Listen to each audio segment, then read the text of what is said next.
One of those rounds that doesn't really count. We've got 3 Glocks and PT-50s. It's very little chance they can actually even get a bomb plant here. Maybe 1 kill, I would say. It's probably as good as it's going to get. But as we said, MP9, it's been a little bit sloppy in this underpass area. It does some damage, but receives the exact same amount. Doesn't want to fall back here. Seems he wants to challenge a little bit more. This is brave, but again, if he gives up the MP9, it's not like it'll lose them the whole round. No, it's fine.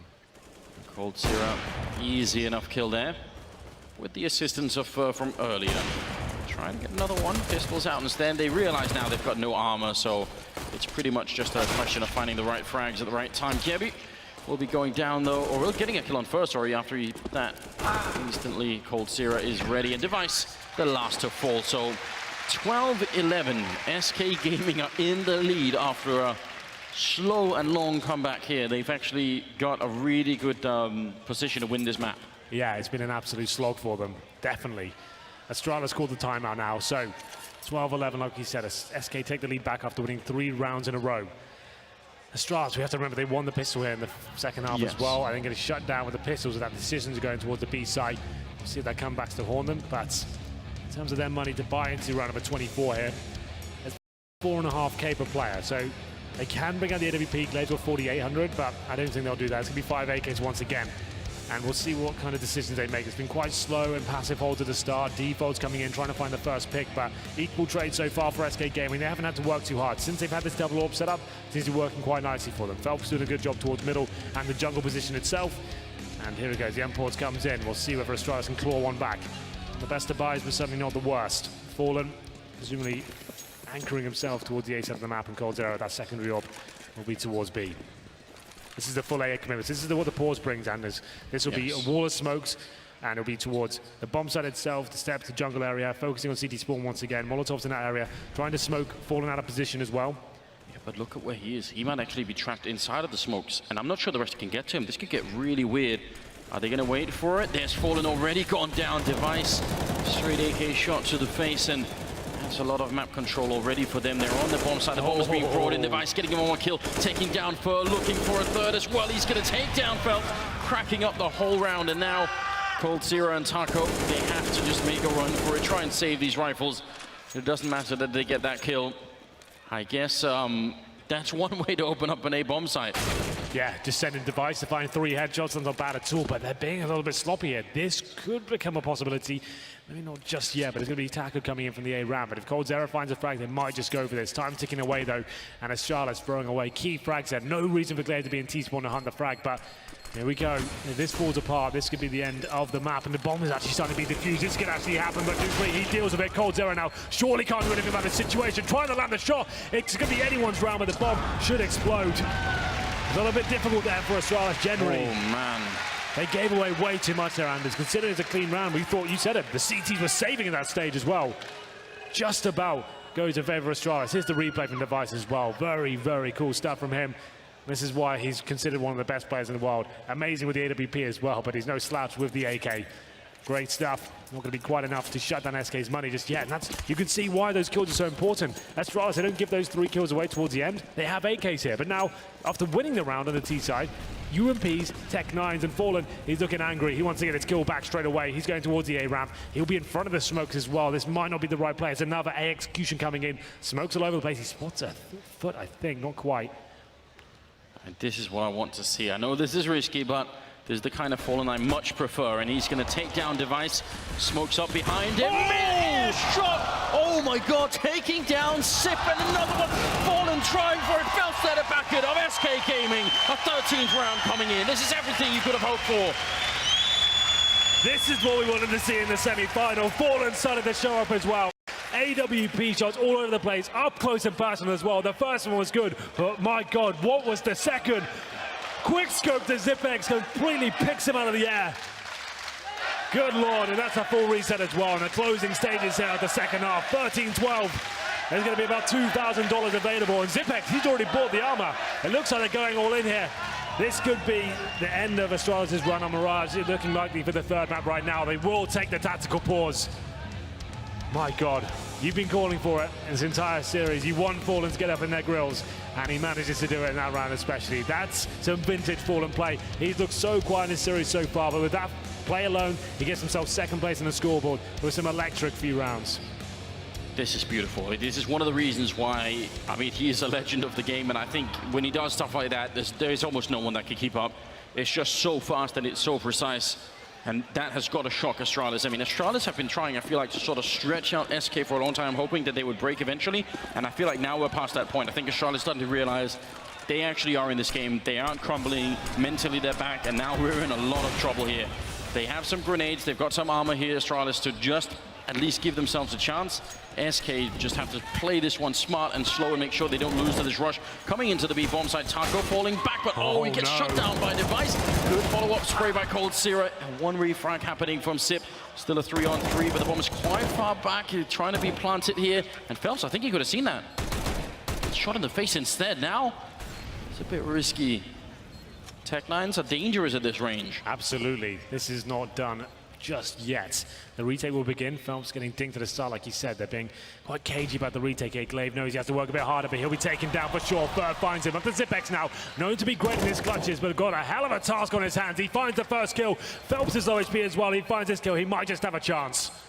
He's hiding in the corner. They know where he is. They come for him at the same time, and that's really smart.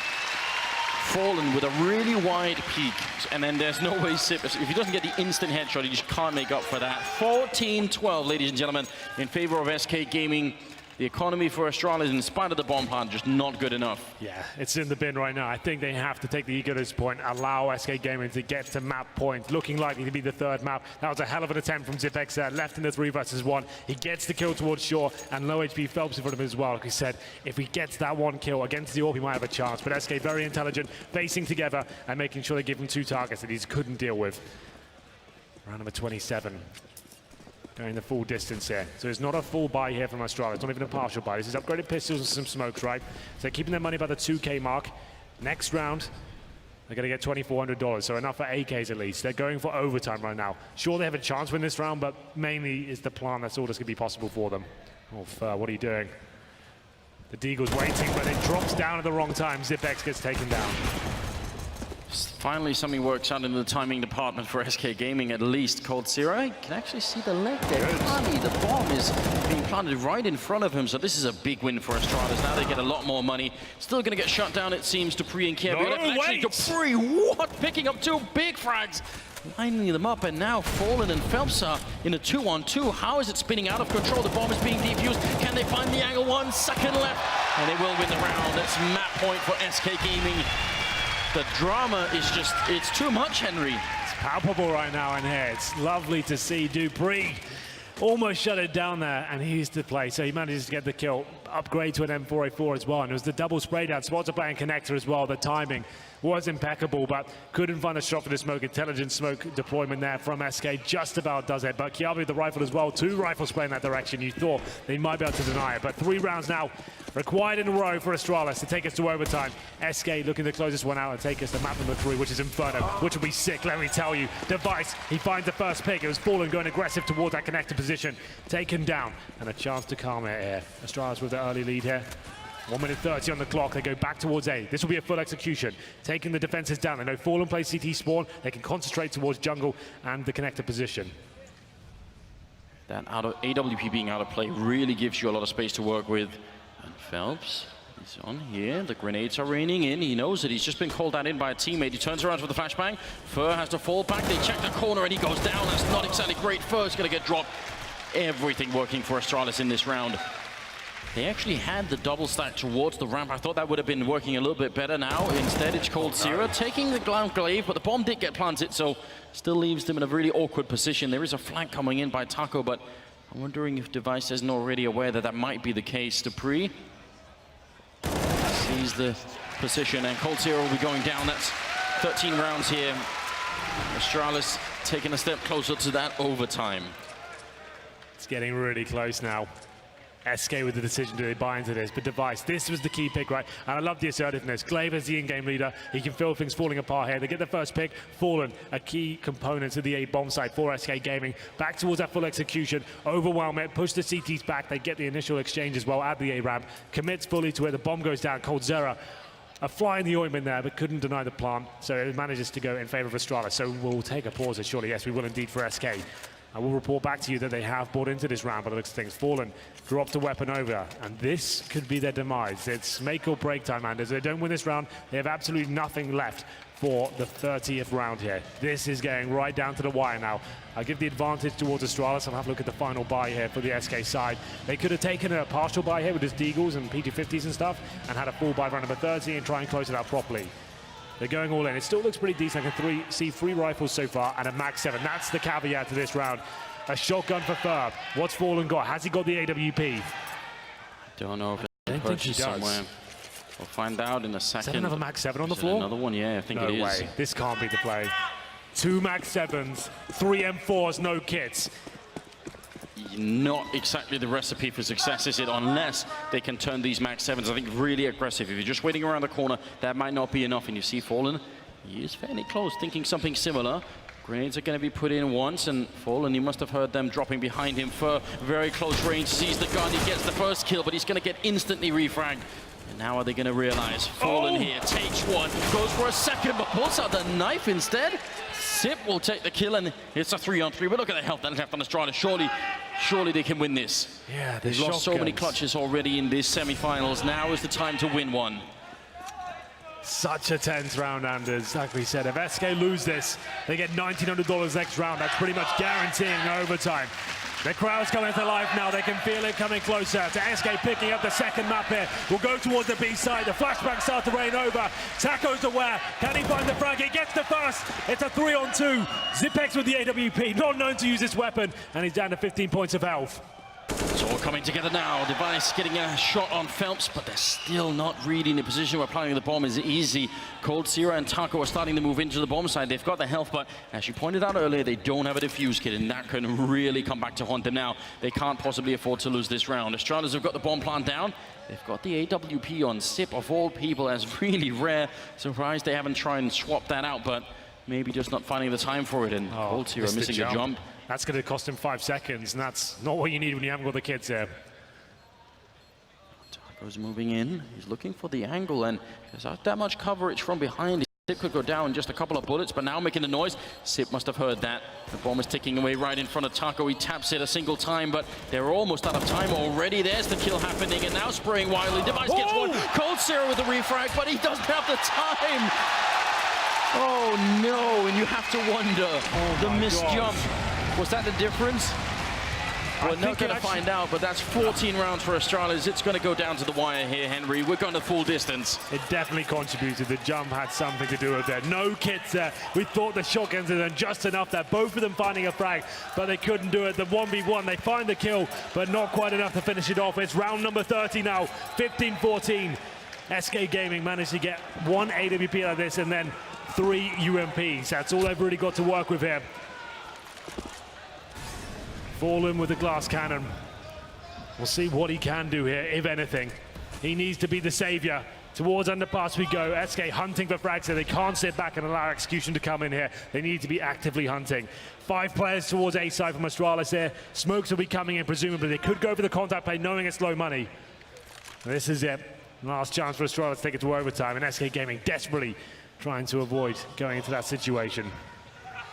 They must have realized there's nobody in underpass. They've got the advanced position over at B. They should have a lot of intel that there's not really many people on this side of the map. So they're starting to rotate, falling back into position by the ticket booth instead. Astralis waiting for the smokes to disappear from the CT side, and then they're going to throw everything in. Now, SK, how do they respond? How quick are they going to be? There's already a big flank coming in. You see Phelps is towards T-spawn already. Fallen just trying for the angle. He's on top of the ticket booth, not really connecting with anyone, and he's eventually going to fall back. Cold Sierra sees the first kill, but can't get it. Instead, he goes down to Glaive. Astralis fighting to get the overtime. Phelps with the wrong gun and still picks it up. And Fur picking one up as well, taking down Glaive. It's now 3 versus 4, and the bomb has not been planted. Only 35 seconds left, and Sip up on the high ground. Can he make the jump over? This is risky. He's going to go for it. He goes down to Fur instead. SK Gaming 2 more kills, and we're going to go to map 3. Dupree out in the open with pretty much no backup at all. A very risky play indeed. Flashbang doesn't quite hit him. He's moved a bit closer, but now he definitely can't find the kill, and he's been spotted. 16 seconds. It feels like it's SK's time to finally do something here. Device will get 1 frag, but how are they going to possibly put down the bomb? Dupree, he fakes it a bit, and there it is. Third map comes. 16-14, SK Gaming push it the full distance. What a team. What an absolutely epic semi-final this is leading up to be. We knew the second map would be good, but I didn't think it'd deliver on that sort of level there. A gamble with a shot at the previous round. It comes down to 4 UMPs and an AWP to hold it off. The AWP didn't really have a factor there. It was the UMPs close range, dueling at that last moment. Everything they could to take it to overtime, but wasn't quite enough there. One of the most epic games of Counter-Strike I've ever casted. So many clutches, so many high-octane moments there, Anders. That really delivered on all fronts. I mean, if you wanted to find out just how deep this SK roster is, the fact that they can live through losing that many clutches, still win the map, still push it to the third one. Yeah. Now, I think now it's Astralis being put to the test, because if you win that much and you still don't close out the map, somewhere in your mind you're thinking, oh, and now Inferno, so it can't get any better than this, surely. It cannot get any better than this. Both teams very well versed in Inferno. It's going to be an epic way to finish things off there. I can't wait. I hope we just get those sort of clutches, that sort of play again, the kind of low buys. Amazing stuff coming forward, but Anders, I need a bit of a break. I'm sure you do as well, so should we throw it over to the analyst desk? Let's do it. Thank you so much, gentlemen. Yes, we get a third. We were hoping for it. Crossing our fingers and toes, Inferno will be where this matchup is determined, and a champion will have a chance to either defend their title or lift the trophy for the first time. We're back in business now. Myself, Machine, woo, every time. Gets me every time. Duncan Thorenshields and Janko YNK Paunovic. Gentlemen, this is, Henry just said it, one of his favorite matches he's ever casted, and this was fun, not only to analyze, but just to watch and to enjoy. That was some good Counter-Strike all around. I mean, not really fun to analyze, but definitely fun to watch. Fun to watch. I mean, a very scrappy game, a very messy game. You saw a lot of those, weird situations, a lot of clutches, a lot of times where Astralis, especially in that second half, would get the bomb planted time and time again, but SK was just doing a great job of somehow clawing their way back into those rounds. Clutches after clutches. This is why, ninjas. even though I say Overpass is my favorite map to watch, because it's all tactical, Mirage is the most exciting map to watch, because this is the one where T-side for both teams, it's such a sliver on either side as to whether you win the round, as to whether the guy does like a ninja defuse. I mean, you saw the sheer amount of defuse attempts also in that same game there. SK plays like it's 2014 with the retake game. You expect people to take over the A site, then you do the full retake, you hold off for a second. This isn't the way people play the modern meta of this map. You think about how many times you have someone up there, like the sandwich area, or he's up in the palace. Yeah. I mean, this is it's a very unique approach to take, because you're thinking if you're Astralis, great, I'm on the site. I've got the site taken, hold my angles, but they lost the vast majority of those gun rounds. I mean, what about that round where it was a 2v4 from Cold and Taco, and they make it into a 2v2 and go for that mad dash where Cold throws the smoke for Taco to jump on the defuse, and just barely Astralis stops that defuse. What did you make of this, by the way? Kirby leaves the site. We have that. Let's talk about that later, shall we? Sorry, you're saving that bad one. I would say, though, one thing I really liked. This is a good one. One thing I really liked about SK's approach on CT side, because obviously it was all about CT sides for both teams, is that they did play really far back on a lot of the gun rounds, but then towards the end, when those slow setups were coming, that's when they put aggression onto the low ramp, actually. That's when they gambled putting people up there, because they'd been so far back all the rest of the time. So you're thinking, right, we can actually take a full run up on that, and even the rounds they didn't get, they still really put like the fear of God into the Astralis guys. Fallen a little too spicy as well. And two fantastic T-pistol rounds as well. Like normally you're used to watching highlights where people with USPs just pick off 3, 4 heads. People never got a chance to do that. They were just pushed off the site, smokes, isolated, and CT's never even had a chance in the pistol round. Think how bizarre that is in modern Counter-Strike.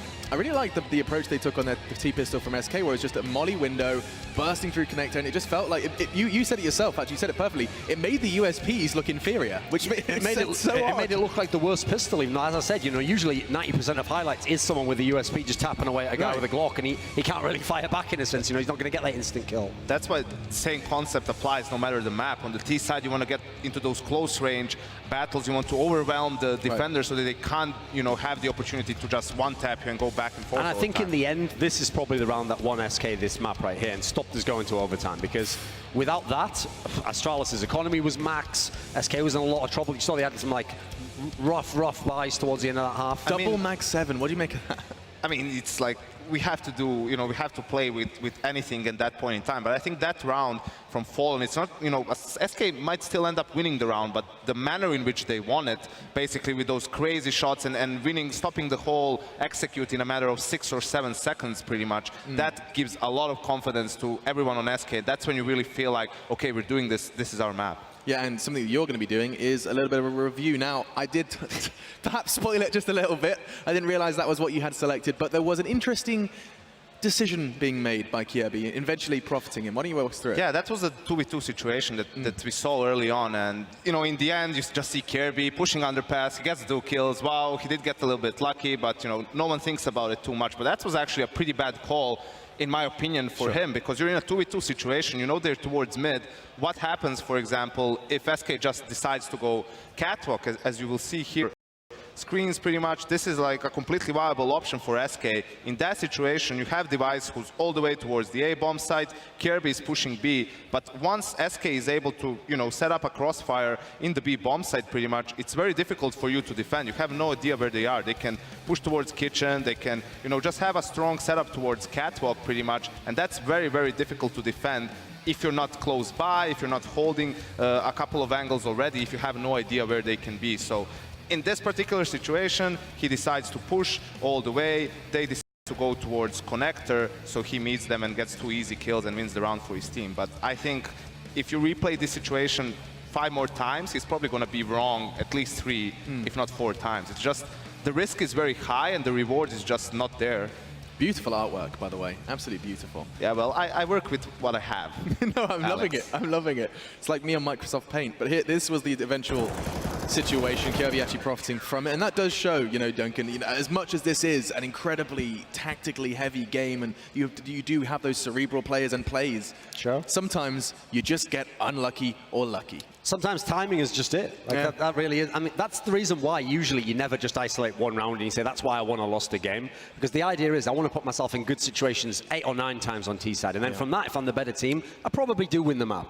There's a great quote by actually the legendary player DSN from Fnatic who said, okay, maybe lucky rounds happen, maybe lucky kills happen, but in general, the better team does win. And that's why, because you get all these opportunities. So I'd agree on that one. Like, for example, Kirby got lucky there, but if he tries that like 3 more times, he'll probably lose most of it. But that's the thing. In this particular game, actually, flanking and timings played a huge role. Absolutely. Because even in the second half, you could see how Astralis actually, when they were on the CT side, you saw them be aggressive. Like Kirby here, we saw it a couple of times for Zipex, for Dupree. Something Astralis is actually known for. They are usually a team who plays more safe, more fundamental, and that was probably them adjusting to kind of try and surprise SK. In the second half, you saw towards the end, because Astralis was running, set executes a lot of the times, SK had players on the flank. Even in that last round that we saw, I mean, that close range, awkward UMP, quick switch, kill, that was what made the round. If that player dies on the flank, they lose pressure from that part of the map, and probably Astralis gets Mirage into overtime. That's something I want to look for in that third map, because think about how much Inferno you've seen Astralis play already. If you're SK, you can just go watch those demos. There's a lot of other ones out there against FaZe, Star Series. So now, when they play, I actually expect them to do some more of this. Throw some crazy rounds in there. Don't be the predictable default style CT setup of Astralis, because it didn't always work, but it definitely kept the SK guys really guessing. And I think you saw both teams here really hesitant to actually get the bomb down when it was those tough situations, because they're always expecting that guy to be around the corner. Well, this third map does need to happen ASAP. Janko, I'll give you the chance to close this out with some of your thoughts and expectations for Inferno, and then we will head on out. I think both teams play CT side in the sense that they like to post up the Opera in Banana, then maybe rotate that 4th player towards the A bomb side. You definitely need to have a plan how you're going to approach that. Astralis is very good at fighting even the double op setup. They have a lot of strats in their playbook, an explosive playstyle which they can switch to, as we saw in that grand final in Kiev against FaZe on that third map, which was Inferno. So for me, it's up to SK to show what they have. They are the ones who need to bring the game towards Astralis, and even though they won on Mirage, they're still in their game, so they need to step up even more to make it into the finals.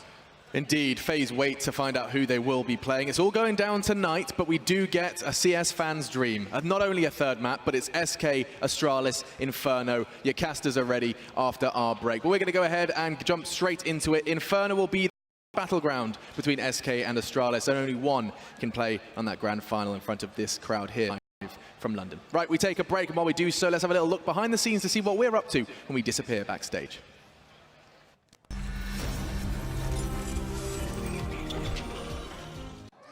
Hello everyone. As we all know, an esports event, a Counter-Strike event, would not be complete without a behind-the-scenes tour, and that is what we are going to do right now. What we have here, guys, is a Daniel and James in the wild, ready to cast our first game. Daniel. If we head over this way, you'll see our wonderful analyst desk, legends in the game, legends outside of the game. It's lit. This is the stage. Our team's getting ready to go right now. FaZe on the right, Cloud9 on the left. Okay, welcome to a top secret location. We cannot confirm nor deny that this place even exists, but this is where the players warm up. This is where they practice. Practice makes perfect. Oh, it's James Cobb. Oh, you thought you could walk past. No. How's it going? It's going good. I'm coming here to set up, so we're gonna have some scrims later, so. And what do you think about anime? Why do you do this to me all the time? Because I love you. I love you too, Paul.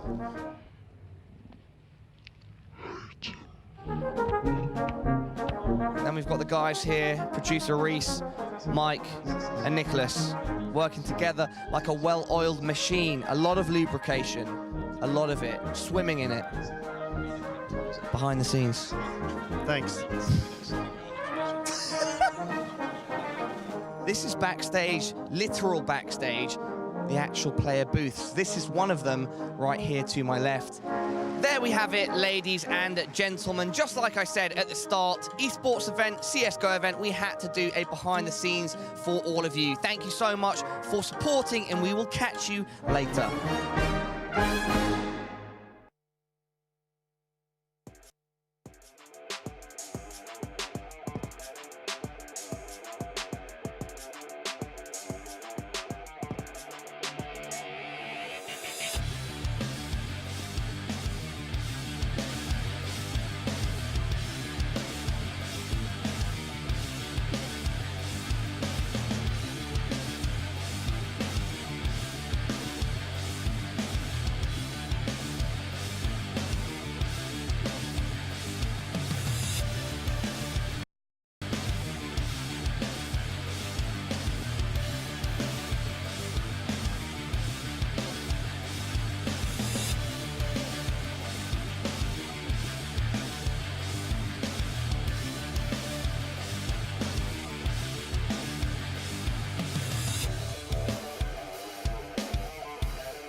Welcome back, ladies and gentlemen. It's map 3 here, the second semi-final between SK Gaming and Astralis. Henry, can't get better than this, can it? This is what Counter-Strike's all about, isn't it? These big semi-finals, two titans of the game going at it as well. SK Gaming actually turning up in the second map. They're stealing it away from Astralis. We had all the drama, the clutches, the beautiful Counter-Strike being played, and I can't wait to see what Inferno has in store for us. I mean, they survived all of that for 2 maps, losing almost every clutch situation it seemed, obviously apart from some really crucial ones, but they pushed it to a 3rd map. Inferno, I still think is a big unknown. We know both these teams can play it. Yeah. I think this could go either way. I'm a bit lost here. Yeah, absolutely. Really disappointed to see that finish in 2 maps. Now we can see what SK made of. They started to come to life towards the end of the 1st map, delivered on the 2nd as well. Wasn't the cleanest of performances, but that's what we've come to expect. These sort of matchups here, there are going to be scrappy moments, there are going to be tight clutches, and it seems like every single round is going down to 1v1. Astralis taking the lion's share of them so far, but SK Gaming now firing on all cylinders, starting to see the big names turn up. Fallen as well. What a performance he had in that 2nd map, finding the AWP and actually starting to hit those close-range shots and keeping the excitement alive. I mean, on a map like Inferno, if he can continue that style, we don't often get to see it. In fact, it's only in some moments of Counter-Strike history where one AWPer has been able to do that. Yeah. And the obvious sort of choices for it is someone like JW, someone like Kenny in his prime. Guardian has been able to do it a sub for a while on Inferno. Actually, interestingly, I think Device is one who's actually really good at opening on Inferno too. But if that battle can keep going on Inferno, whoever's going to be best at that combat opening, as Sponge would have said, they might actually win the game. Yeah, it's a really interesting one for the AWP on Inferno. The T side especially, it's really difficult to make that work tremendously well. Obviously, you've got the CTs running around the map, going towards Banana, middle, apartments, doing everything they can to find opening picks. Terrorists, the only options at the start, really towards T steps, hoping you can find that first pick, but doesn't seem to work out. Once the round gets to the mid stages, that's when it seems to drop off dramatically. So we'll see who comes out on top in that sense there. But Astralis, I'm looking forward to what they can bring to the table here. They have a very loose style on Inferno generally. They like to stick in a 4-man formation, one holding the flanks and then feeling out the map, trying to get that mid-control first and having simple execution towards that A side. And that's what we've seen kind of develop as Inferno in this iteration at least. CT's playing very deep on the bomb side especially, right? They're not really necessarily challenging towards middle that often. They're waiting in the pit, waiting on the bomb site towards the apartments and trying to have the established crossfires that can shut down and take aggro away from each other. And that's really cool to watch sometimes. It's quite coordinated, lovely CS to watch. It'll be interesting. I think we do have the 9th round on the way, so any second now we'll be ready to get into the game. Someone that we haven't talked about too much, usually who's a big, I think, problem for anyone facing SK Gaming is Fur, and his aggressive style, especially on the CT side, can be very hard to deal with, very hard to capture. You know it's going to come at some point, but you know still he can catch people off guard. I wonder if we're going to see more like that out in Inferno. I mean, if he can sneak in somewhere, that would be interesting. I want to see Fur be a bit more active, and as far as I recall, in the older version, he used to be quite good at playing this map. It used to be sort of a home base for him almost. There's plenty of options to be aggressive on the CT side especially. We've seen it throughout this tournament, pushing down Banana, challenging for frags, something Astralis loves to do, using 3 towards B at the start. That's something this version Inferno has lent itself towards. Like, you obviously don't have the smokes available towards CT spawn anymore, so he said 3 at the start, challenge that against the terrorists, dropping the incendiaries and having a real fun fight there towards that side of the map. It's obviously key at the start, and it's going to be interesting to see whether Astralis want to challenge that aggression, as we mentioned. And okay, Sanders, so we don't really know who's going to be our main pick there in terms of predictions, right? But in terms of what we've seen so far, do we feel like SK have done enough now? Do we feel like they've actually turned up as a unit and they can maybe run away with this one? We haven't seen them actually have a dominating performance yet. Yeah, this is the thing, that this is my analysis of the situation. I think that Astralis had so many close calls, so many times where it was 2v2s and they ended up winning them. And in spite of that, it wasn't enough to actually break SK on a map like Mirage. So now, if playing the 3rd one, I think SK will have a feeling going into this. We managed to ride out all the stress and we sort of survived the storm, and now I think they're going to be more ready. I actually think this will be a more lethal version of SK than the one that we saw in Mirage. I still think it's almost 50-50. Yeah. I don't know how to call this. Well, that's almost perfect to set the scene, right? That means I don't think anyone's a clear favorite. It's going to come down to those tight rounds, the financial situations as well. We saw some really avant-garde approaches there from SK Gaming. 2 shotguns, UMPs to work with. It's always going to be exciting here. Full of interesting ideas like that to try and get his team over the finish line. It took 4 UMPs and an AWP to do it in that final. What kind of buy is that in round number 30? But it works out for them just about, and they avoid overtime there. So Here we go, looking like we've completed the knife, just waiting for Astralis to finish the huddle, of course, with the coach Zonic. He's always fired up, ready to go in there, backing his team up and trying to give them ideas. And presumably we're going to see plenty of pauses used into this game. It's been a kind of criticism we've had throughout the tournament that maybe teams aren't utilizing those correctly. But in this particular stage of the tournament, you think all four will be used by either side, especially in the third map of a best of three. Well, I was getting worried for SK not doing the timeouts because to me it felt like that what they were essentially suddenly saying was that, listen, we have nothing to talk about, this isn't working out. But I mean, they managed to pull through anyway. You see Astralis getting ready to sit down and actually play the game. I do think SK are going to start on the CT side and Astralis on the T side. I think this will be an absolutely amazing match. If you have any friends not already watching, go and invite them, get them to join. This has already been an incredible semi-finals, and FaZe are raiding in the grand finals for one of these two teams to make their way through that game. It's going to be off the charts as well. Absolutely. Well then, ladies and gentlemen, ready to begin the third map here of the second semi-final. SK Gaming versus Astralis. Let's blow the roof off this one. Let's make some noise for Inferno. Will be SK Gaming starting the CT side, Astralis T side here. The buys are coming in. The P250 has been purchased by Device. Gives them a bit more range to the headshots. You can feel the room vibrating here. The crowd are ready. As we get into this one, the CTs, their initial setup, 2 towards B, and Phelps challenging middle, actually pushing down as well, trying to find the first pick, but it's Fallen to get the interactions first with the terrorists there, trying to get the one-taps going. Can't get anything just yet. Just a bit forward. We've got the TSM challenge back for some odd reason.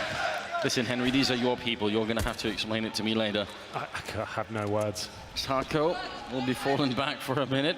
Could have been very dangerous. Instead, the bomb is making its way back from Banana. They've been sort of applying some pressure, just making sure Fallen doesn't actually know what's going on out there anymore. And now they're setting up for it, and look at it, Henry. Device, he's actually got one flashbang. There's a smoke on Glaive as well. They could be setting up for just a waterfall push out of apartments and down in towards the pit, and we love seeing it. It works so well, but the bomb has been dropped in the middle. Very good shot from Device, a crucial one, but Cole comes in with 2 headshots in return. And now down in the pit, Taco is waiting. Can he get another one in? He's certainly looking for it. He goes down to Kjaerbye, and somehow we're in a 2-on-2 again. Fur and Fallen coming in from the other bomb site. Absolutely, no kid available over the CT side, but headshots are plenty. Fallen takes down Kjaerbye, up to Device now. He's got that P250, makes it a 1v1. One more shot will do it. Can he hold on here? So tense, could be anyone's round. It's ring around the rosy right now. Who's going to come out on top? It's unclear right now. Device doing damage, Fur feeling the pressure, but the reload's coming in. It's not clear, but Device does it. He manages to find the headshot. The P250 delivers 3 kills in total. It's a big round for Astralis to pick up there. It looked like they were losing the initial exchanges on towards the bomb site, and you can see the smile on his face. He's loving every second of that, and a complete opposite effect there in the SK camp. They knew that was their round. Cold Zera finds headshots all over the place, but it wasn't quite enough. Device does it with the upgraded pistol. I mean, this is such a strange thing to be seeing, isn't it? Just the buying time, understanding where your model is so well that you're never out of position, it seems. That's incredible. A start for Astralis here, first round being picked up.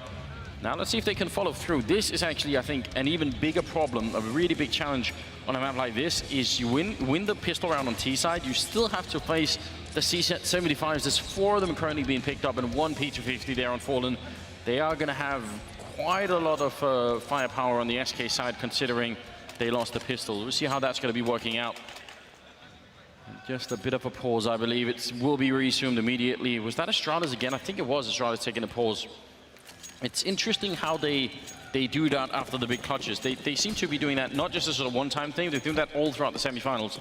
Just to know that, Anders, as well, Device had 1 bullet left in the PT-50 to finish that run off. Not just 1 in the magazine, 1 left in the entire weapon itself. How sick is that they actually managed to win the round in that sort of fashion? Either way, he managed to pull it off, and we go into round number 2 here. 4 spy from SK. Been very good in these second round 4 spies. There's a pick though. He's denying them the first kill. Takes it down in the apartments, 5-on-4. Don't need to overcommit here, but they want that quad side. They're trying to capitalize on the pick they picked up here.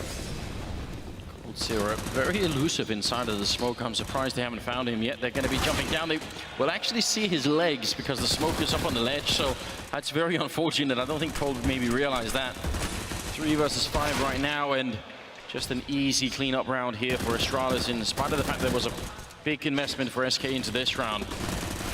Fallen will pick up the UMP, and if you notice, he has $1,400. He's going to be buying an AWP later on. He will indeed, yeah.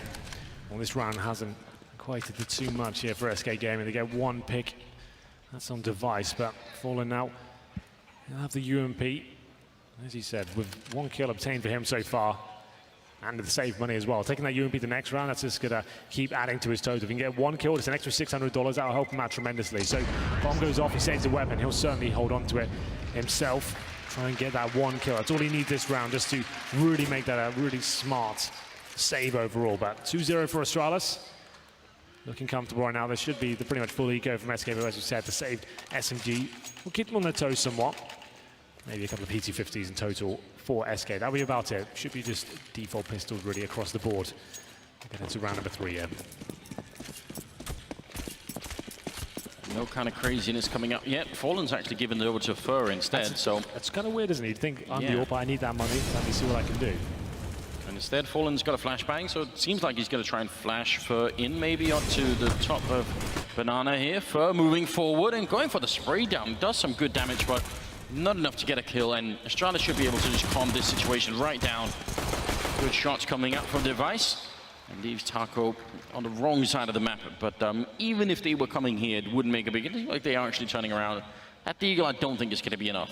I don't think so either. No kills, obtaining some damage. Taco might find one, but denied by Dupree. Clean 3-0 for Astralis. Forced by in the second as well. Does make things problematic generally here for SK Gaming. They're going to have limited in terms of defuse kits. They probably will have the AWP, as we mentioned before. Lacking grenades, maybe the incendiaries won't be able to come out. So that means the aggressive stance we discussed towards Banana, you won't be able to lock out the T's as easily. But they should have smokes, and this is the big round.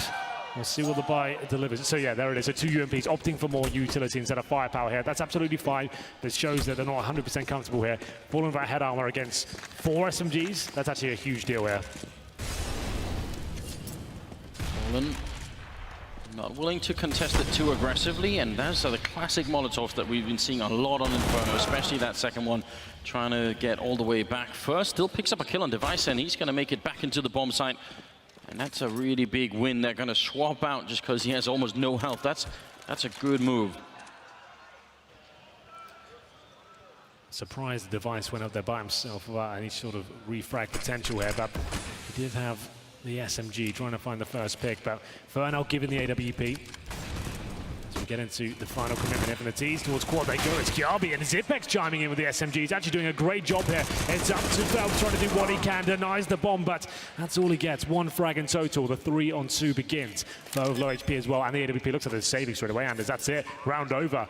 It's the fast play of the apartments. The flashbangs were great. You could see how overwhelmed the CTs were trying to hold that position. The 4 does go in favor of Astralis here, setting the tone for the map so far. And that's the problem with those second round force buys. We've discussed that in length here at this tournament. You're limited in terms of you won't necessarily have 5M4s, and if you do, you're not going to have the grenades. You just about get the ore power, but that doesn't do much for them. He'll hold on to it. He's low HP, so falling through in that weapon to allow him to hold deeper angles and just go for one kills instead of trying to get multiple spray downs. I especially love that smoke that lands actually not in the library, but it lands all the way over towards Little Pit by Archway, and it's really good it's because so good, isn't it? Yeah, anyone coming out of apartments, they don't even have to worry about anyone standing over there. It's really a powerful position to be smoking. It's probably the greatest smoke we have on this map right now. It's using the pistols, it's using gun rounds. Like, it's just so good for getting players out of that apartment area, and the flashbangs would be so good as well. We didn't have that chimney flashbang in the older version of Inferno. You didn't have that option to flash out like that, and you got flashes from middle. The chimney flash as well can be so difficult to hold that off. So that's great work by Astralis, looking very good here in the 3rd map. We do have saved weaponry, of course, from SK in the previous round, the M4 and the AWP as well, so they can force around this, but this has been problematic for teams in this tournament so far. If you save a couple of weapons, of course, you are tempted to force into these sort of rounds, and you do have a chance with the AWP up. This can be quite limiting. If you don't win this round, the money's just going to be a problem throughout this first half. Molotov's raining in, and look at how it forces Fur forward, but actually he drops the bomb regardless. He's taking a bit of fire damage, but ultimately he's going to be fine with this situation. It's very impressive that he can play around all these Molotovs. He's got almost nowhere to stand, and maybe Astralis should start to realize that when that happens, Fur just goes aggressive. He just runs up to that wall and takes the fight. That's the same way Device died in the previous round. They got the Kill on Cold Zero though, and then he's going to force Taco out. He's not had a good game so far, and he's going to go down again. I don't think he's had any kill here on Inferno yet. Phelps will take one, puts out a grenade, but the bomb will be going down, and see what they can do. They've got no grenades left. SK, that's a big problem. They've got the AWP as well. That's not ideal considering they're smoked out. One kit available on Phelps. Doesn't look like they're actively going for this one, Anders. Holding up and seeing if Fallen can make anything happen. I can see a player falling back. That's Fur. They have to give in once again. 5-0 here. The money getting out of control for Astralis right now. They'll have about 10 grand per player after this round, and SK, they can't get anything going whatsoever. This 8 bomb site's becoming a real problem for them. And how do you deal with this? I mean, this is where you really need to kick it off, and I mean, maybe a tactical timeout. We've talked about this earlier, and sometimes we've seen them wait until, you know, we're at the 7-1 mark or something before you really start taking them. But I feel like from SK's point of view, they just had a big win on the second map. Just make sure this doesn't spiral out of control. It's Taco who's in that pit position on the bomb side as well. He's on 0 for 5 right now, so that's suggests that's what the real problem is. Nice play from Zipex, patient stealth there, but you can see trying to do what he could. That was Taco. He got Molotov'd out of the bicycle position, moved into the open, and only had the UMP to work with once again. Money's still available just about. They're saving weapons continuously here, and this time it's a decent buy. They get 4 M4s, the AWP out as well, plethora of grenades to work with. This time we're focusing towards Banana for the terrorist side. Molotov of the car pushes the CTs back. They won't be challenging at the start here either. Device on the AWP now. We mentioned this at the start. Difficult weapon to tame on Inferno on the T side. Let's see what he's made of. Fur and Fallen holding the B side. No AWP there for them to help out. Cold is really far back. It feels like you're right. The pit and the apartments area is really hard for SK to control. Maybe the AWP could make the big difference. Cold Zero certainly very good with it indeed. Still got more than a minute left here, and Astralis haven't really shown themselves too much anywhere. They've got some control at Banana, but not all the way. They still don't know if anyone is sandbags, and they don't have top mid control either, so everything right now is really slow for the Danish side.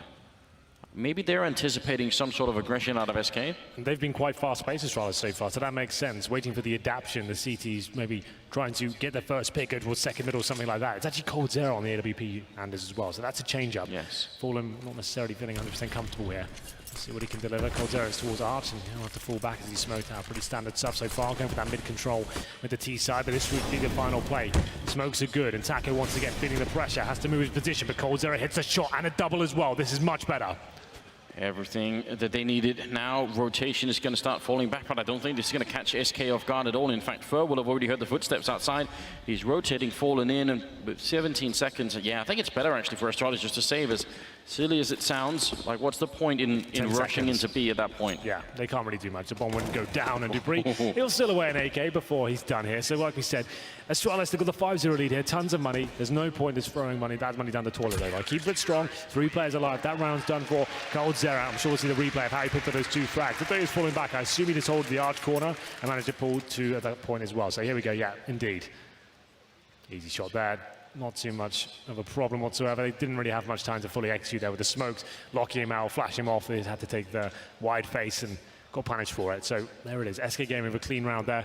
Didn't drop a single frag. Reinvestment though, down to about 2K per player. So need to start stringing some rounds in a row now. Just one at this stage really won't be good enough. Cold Zero still on the AWP. Again with the Molotovs to control top Banana. Grenade damage not going to be too impactful there against Astralis. And this time SK actually at least fighting for apartment control here. And even if it's just a brief moment where you show yourself, means Astralis are going to have to be a bit slower. They can't just sort of automatically win that fight. And top Banana lost for SK Gaming, forcing Astralis to use at least some of the grenades to get this much. And I mean, that in itself is helpful if you're SK. All right, now they are not doing much to find out what Astralis are doing. They don't have any real information. I mean, 10 seconds later, once you lose top Banana, you don't know what's happening anymore. This is a full execution potential here. The bomb's there as well. We do have one player in the form of Dupree and Boiler, so we haven't seen many of these in this tournament. Smokes are deployed. Molotovs will come in momentarily. What's the reaction here? Did the CTs try and push back? Did they hold in towards ruins? But nothing coming in just yet. They're trying to see the CTs dumped everything they had. They only have flashbangs remaining here. Device, AWP, seeing if we can open things up. He's waiting in the corner. The smokes are going to fade any second. You could see a new row is ready to be set up here for Sip. He's Been spending some time practicing. It seemed going through all the lineup. Yeah. 30 seconds on the clock. This is not a lot of time if you're Astralis. We'll see if they can make their way through a whole barrage of grenades raining in, and Fer just wants to buy time with a flashbang, but they're actually stuck out there. They can't really make it through. Finally, they're going to try and see if they can run through that smoke that was waiting for them, and now here's the pre with a kill. Kirby goes down. Fer trying a bit more, but he's overextended himself and can't find cover. Device will take him down. 4 versus 3. Fallen going for the spray, and it misses. Clay will pick up the kill. And SK Gaming, they needed this round so desperately. It's not going to happen. Definitely not going to happen at this stage. Is saving the weapons once again. That's really intelligent stuff from Astralis there.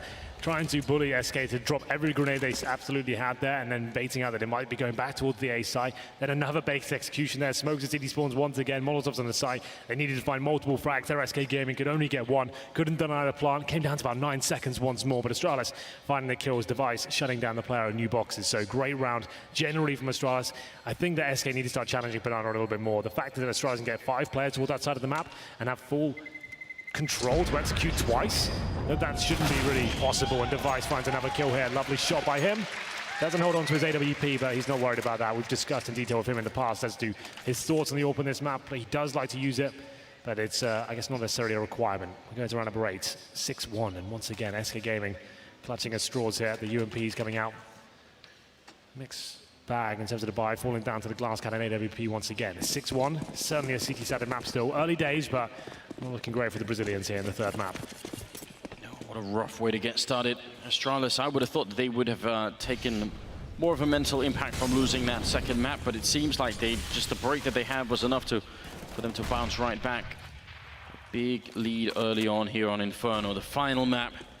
Winner will get to phase. It's not bad at all, is it? Well, works out very well, and that in itself has become more sort of a classic, hasn't it? Very quickly indeed. Meeting phase in the finals, it seems like they're there every single time, yeah. Obviously, Carrigan potentially playing against his former teammates in itself is a story that's worth following, I feel like. Yeah, absolutely. Wow.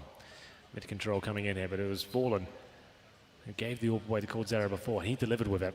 Fallen now spots one, hasn't.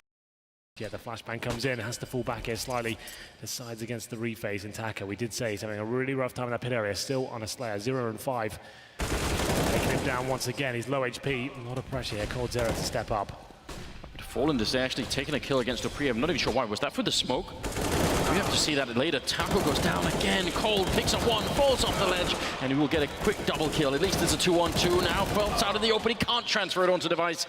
It's still going to be a 1-on-1. Fer coming in with the UMP from Quad, and actually Device making a lot of noise here. Go and check for the corner. Not quite going to find it yet, but he could maybe get a bomb plant in. 20 seconds. Tabs it once. That just allows Fer to get a bit closer. Device has no idea. He's going to fall down, and that's a round for SK Gaming. Scary stuff, but it will be a 2nd round for them. Yeah, one player surviving this time. Fer and Device going at it on the A bomb side there. Let's have a look at this shot from Fallen. So, okay, right. It's towards Quad, not through the smoke quite, but... Look at it, 1 second later, that smoke is up. So yeah. Just imagine the timing that goes into that one. Oh, it's such an interesting round there. Fer, he hears the bomb planted twice there, faked out by Device, but holds his nerve, manages to find the frag. But only one player survives for SK, right? Yes, they win the round, but still full investments required. And we still have full buys for Astralis. All recovered, but UMP's out once again. 6-2. As we enter round number 9 here. Astralis took a timeout just to work out where they'll be going with this next round. All for Device once again, so he seems to be bringing it to the table more often these days. I don't know what's happening on the screen. You've got to help me out, Henry. No comment. Give me anything to work with. I can't help you there, I'm afraid. It's going to be round number 9. UMP, Famuses, a couple of kids there. This will be a double eco situation if SK go down with no players surviving. So big round here, and it's Clay to open up first. Fallen with the AWP, trying to work a bit harder there at the start to find the opening pick. The first time he's got that aggressive a Device, one step ahead of everyone it seems, and he finds the 2nd frag as well. Dupree wanted to push through the flames, but not required here. He can fall back to his teammates, and Phelps with the hero play here, trying to push through the UMP, gets a double spray down. Now we've got something to work with. Phelps to try and save the round. Coldzera will follow it up, gets a kill on the bomb. And now he knows that Dupree is up here. They've just had an engagement over on the other side. Taco's had to fall back, and he's on 5 health. This is definitely not done if you're SK Gaming. They can't afford to lose. This Dupree coming in. What an angle to find against coldzera. He never stood a chance. Now they've got a massive health advantage, and they've got plenty of time left here. Oh yes, this is such a difficult situation for SK. 6-2, looking down the barrel of a full reset as well. Double eco will be required. Segregated. Taco yet to even frag in this map so far. 0-6. Phelps now knows he has to step up. He's already done so much work in this round, and there's another bit as well. Finds the kill, drops the bomb, gets information at least. Dupree up against it, rotates back towards the A side. If Taco can find this frag, all will be forgiven. He's hiding in the boiler for now. He can hear Dupree coming. He doesn't have to do too much as he falls back towards the apartments, just wants to deny the plant as much as he can. Might as well go for it. Plant is safe though. Oh, maybe not quite. And it's going to be Taco to find his first kill in the round, which actually finds SK Gaming getting 2 in a row and avoiding the full reset. Hey, this is just a replay of so the sick, whole isn't it? game, isn't it? Just in microcosm here. Insane rounds down to crazy 2v2s, and for once, SK actually come out on top. And I mean, Taco, the final kill, that's good, but Phelps there, over on that B side, flashing his way through the smoke and picking up all those kills. That was everything you could ever want. 10th round is coming up here, ladies and gentlemen. AWP on Fallen, sorry, and AWP on Device as well. Let's see if they can make this work. They really need to string together a whole bunch of rounds. You need to see SK here pick up, something like 4 or 5 in a row just to start to feel better. Yeah, still not looking comfortable. 6-3 though. They managed to get 2 in a row. That's something to work towards now. Fallen, like you said, on the AWP. coldzera just a machine gun for him, and it's going to be aggressive as usual, trying to find the first pick. Fallen might have to fall back here, drops the smoke to buy him some time, but the flames don't reach him, so he can challenge a little bit longer there, but gets burnt alive. Kiabi finds him, and there it is, another 5 on 4. You hate to see that. Fallen looked like he was safe. He thought the fire wasn't going to reach him, but then another Molotov drops in his path, and he gets tagged through the wall. And there it is. 1 minute remaining. Astralis with a huge lead here. I would suggest at this stage to go for the full banana execute. They've got control of that side of the map. They're taking the AWP down as well. They have a bit of presence towards the apartment side. Dupree and Zipex there alone. Dupree jumping out the window to go join his teammates, presumably. But Fur, he knows he needs to go wild here. Gets the AWP. Holding an aggressive angle as well. The terrorists decide to fall back. And they've pulled rotations towards the B side of the map as well. Phelps in Speedway right now. coldzera and Taco, who've having a rough time on the A side of the map as well, and as they have not been efficient at all to try and step up here. It's a good position for Taco, I think. Not many grenades have been landing here towards what we call the graveyard. And he's got the AK in hand. 17 seconds. There's Phelps picking up a kill. But they do a bit more. Taco goes for the spray. coldzera gets one. They line up. And they all get shot down. SK Gaming turning it right around. No issue at all. And actually, no grenades at all for Astralis. They just walked right in there.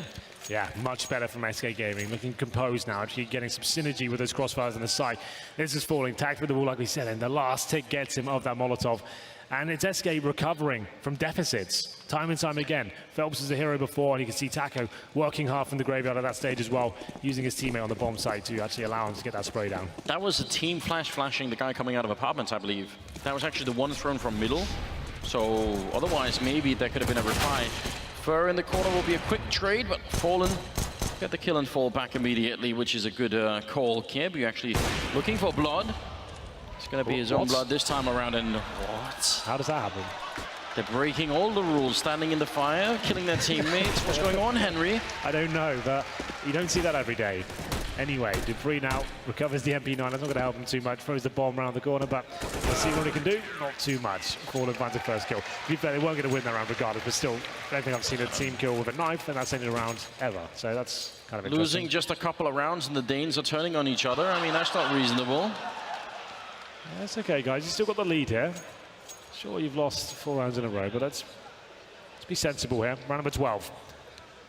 Double AWP setup. This has been an interesting discussion in CSGO right now. How viable is this? It was G2 that really brought it into the fray originally. That Kenny S Shoxy combo was so strong for about 2 months. Then it's starting to kind of be countered at this stage as well. But if you haven't used it so far, and it's the first one you're deploying it towards the end of the CTR, I think this is a great time just to bring it out, just to mix things up a little bit and have a bit more strength towards the B side.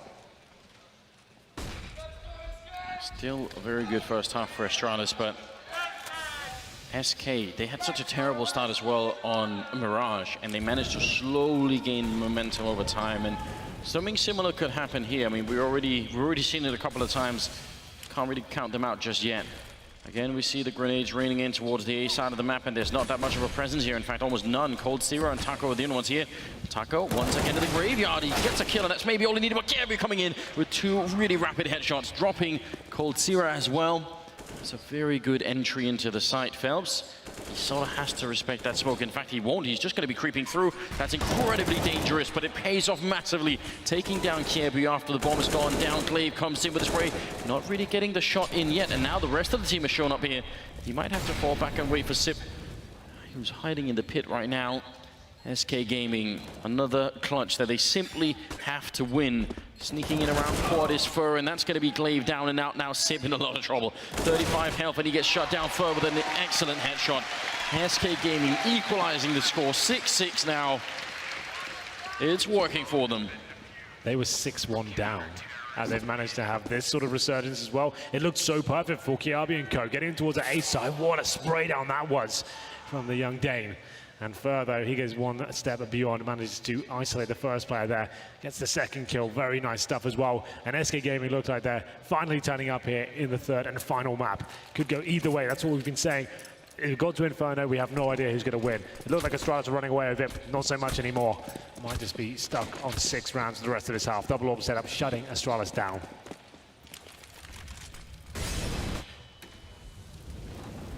Bit of an attempt to control Banana, but Astralis less successful than they were earlier.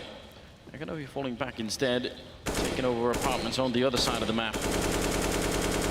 No real attempt to try and fight that Taco. It's so risky. Oh, it goes through the door, in fact. There's 2 sets of walls there. What a dink there. I hate to see it happen. You really do. Breaks my heart. This is just a classic setup on the SK Gaming side. There's nothing really out of the ordinary that's going on. Again, except I would say that they have an awful lack of information about what's happening. They can sort of hear that someone's shooting at Banana, and they know there's someone up in apartments, but even top mid, which usually someone from the CT side would want to know what was going on, they just don't. The good news is Fallen's towards back right. It's very uncommon to smokes or any sort of utilities used towards this area. It's looking likely to be a B execution towards the end of this round. This is where you want the AWPers to be. Able to find and take shots, fall back and stay alive.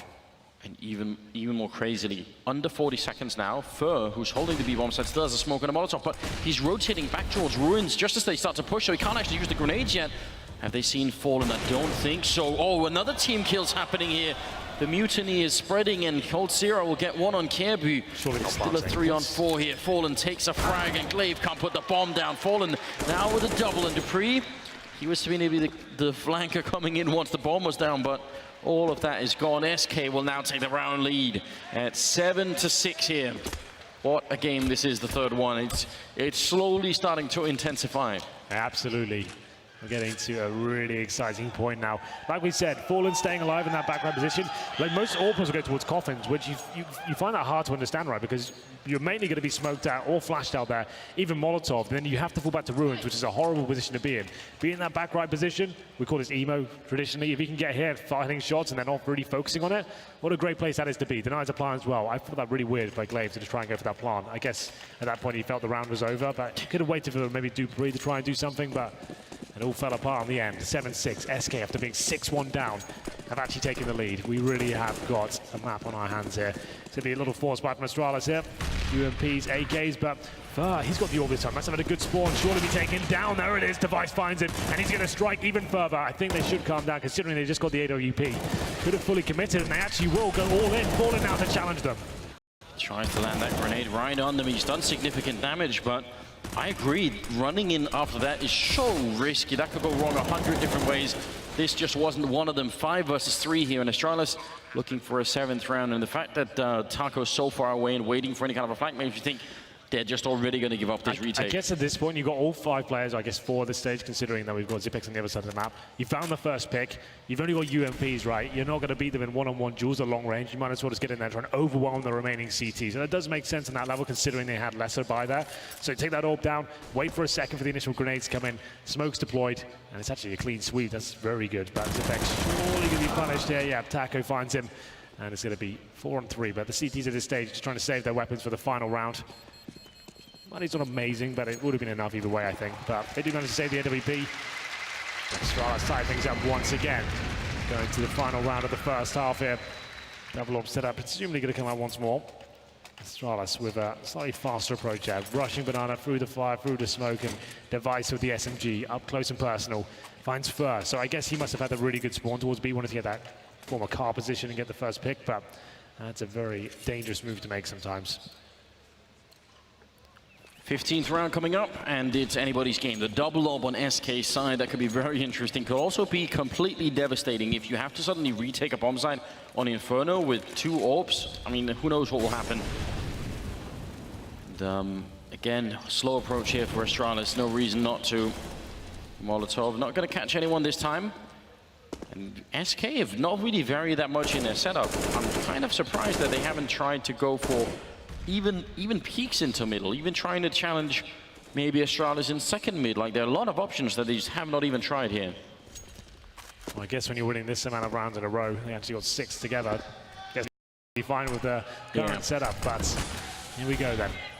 I'll be down to 33 HP. Bombs heading towards the B side of the map for now. CT's still passive at that side of the map. They want to be challenging with the first frag. It's happy to hold up with the AWPs on the B side. Mid control obtained. You can hear some ticks of damage coming in from the Molotovs, and this is another one. Dupree finds Phelps. Surely going to get him. There it is. Very well played. No time for him to react at all. Normally it would bounce off a wall first, so you could at least hear that sound, but this was really no delay on going down. They're going to wrap in towards Archway. Henry, it's our favorite play. Collapsing in through CT spawn towards the B bomb site. I know you love this. The banana split, yeah, definitely my favorite strategy in this one. You've got the advantages. CTs have 2 angles to care about. CT spawn, they can't even see that as well. And players coming in from the entrance itself. They're doing a good job holding on to the Molotov. He really wants to use the last possible second now. Instead, going to take the fight with the M4. He goes down, falling next, and there's nothing else they could do. Cold Zero and Taco weren't even rotating. It looked to me, at least, like SK had a pretty good idea of what's going on, and they must not have. I guess not. I was hoping that maybe Fallen could find a couple of kills towards CD spawn and funnel them back towards A. That's one idea, but that was perfectly executed there from Astralis. Getting that first pick to begin with. This round's over. It will be 8-7. Astralis winning the T half. And there's that smoke down. You had the coordination there. The players waiting at the banana area. Smoke CT spawn. Deny CT vision whatsoever. They're coming in through the ruins just as the players enter through the bomb site itself, and nothing the CT defense can do about that. Taco, yeah, he'll get some flashy shots, but nothing to do to win the round. 8-7 for Astralis after losing a spell of 6 rounds. Still anyone's game for sure. Whoever wins this pistol is going to have a huge lead, and I guess the map's not really established enough yet to really say it's a proper CT-sided map yet. Definitely not to the same extent it used to be. I have to agree with that. And plus, I think just the lack of time that has been put into this map for so many people. I mean, initially when it was returned to the map pool, not that many people even started playing it, and then it's been slowly creeping back in here. But I think there, you know, even though the changes are subtle, they have a huge impact on how this game is played, this map is played. I think there's so much left to be discovered still. We'll see if SK are maybe going to be the forerunners for it. Certainly, they've got 2 smokes, a lot of setup here, Henry, in the pistol round. They do indeed. Quite a technical execution coming in. Fast banana play. Device feels it coming. Fires off a few speculative shots there, but can't find anything just yet. Zipex, same sort of treatment, but they'll leave the B side. They know they've pushed the CTs back to the side of that stage, so they can't actually get any information on that side of the map. Leave a decoy there, and Phelps as well, apparently, and they head back towards A, still with their smokes intact. It'll be interesting to see how they actually manage to execute this. There's some great flashbangs you can throw over this building, but landing a headshot in Glaive is really not a bad way to get started. They're not going to try and really go crazy behind it, though. There's one going in towards the archway. Another one, that's the classic one we were talking about, towards Little Pit. So making life really hard on the people on this A bomb side. They're weirdly boxed in right now, and they're moving forward. B split again? 3 men. Yeah, is it again? Yeah, the bomb's at the bottom of the banana, so it makes sense. Wow. They managed to get all the way into CT spawn without even being shot really at. That's not easy to do. Device long range, failing the shots, and Fallen gonna take a kill on Sip, and there's a lot of trouble for Device. He's trapped in the back, and they're all around him. Fur will take him down.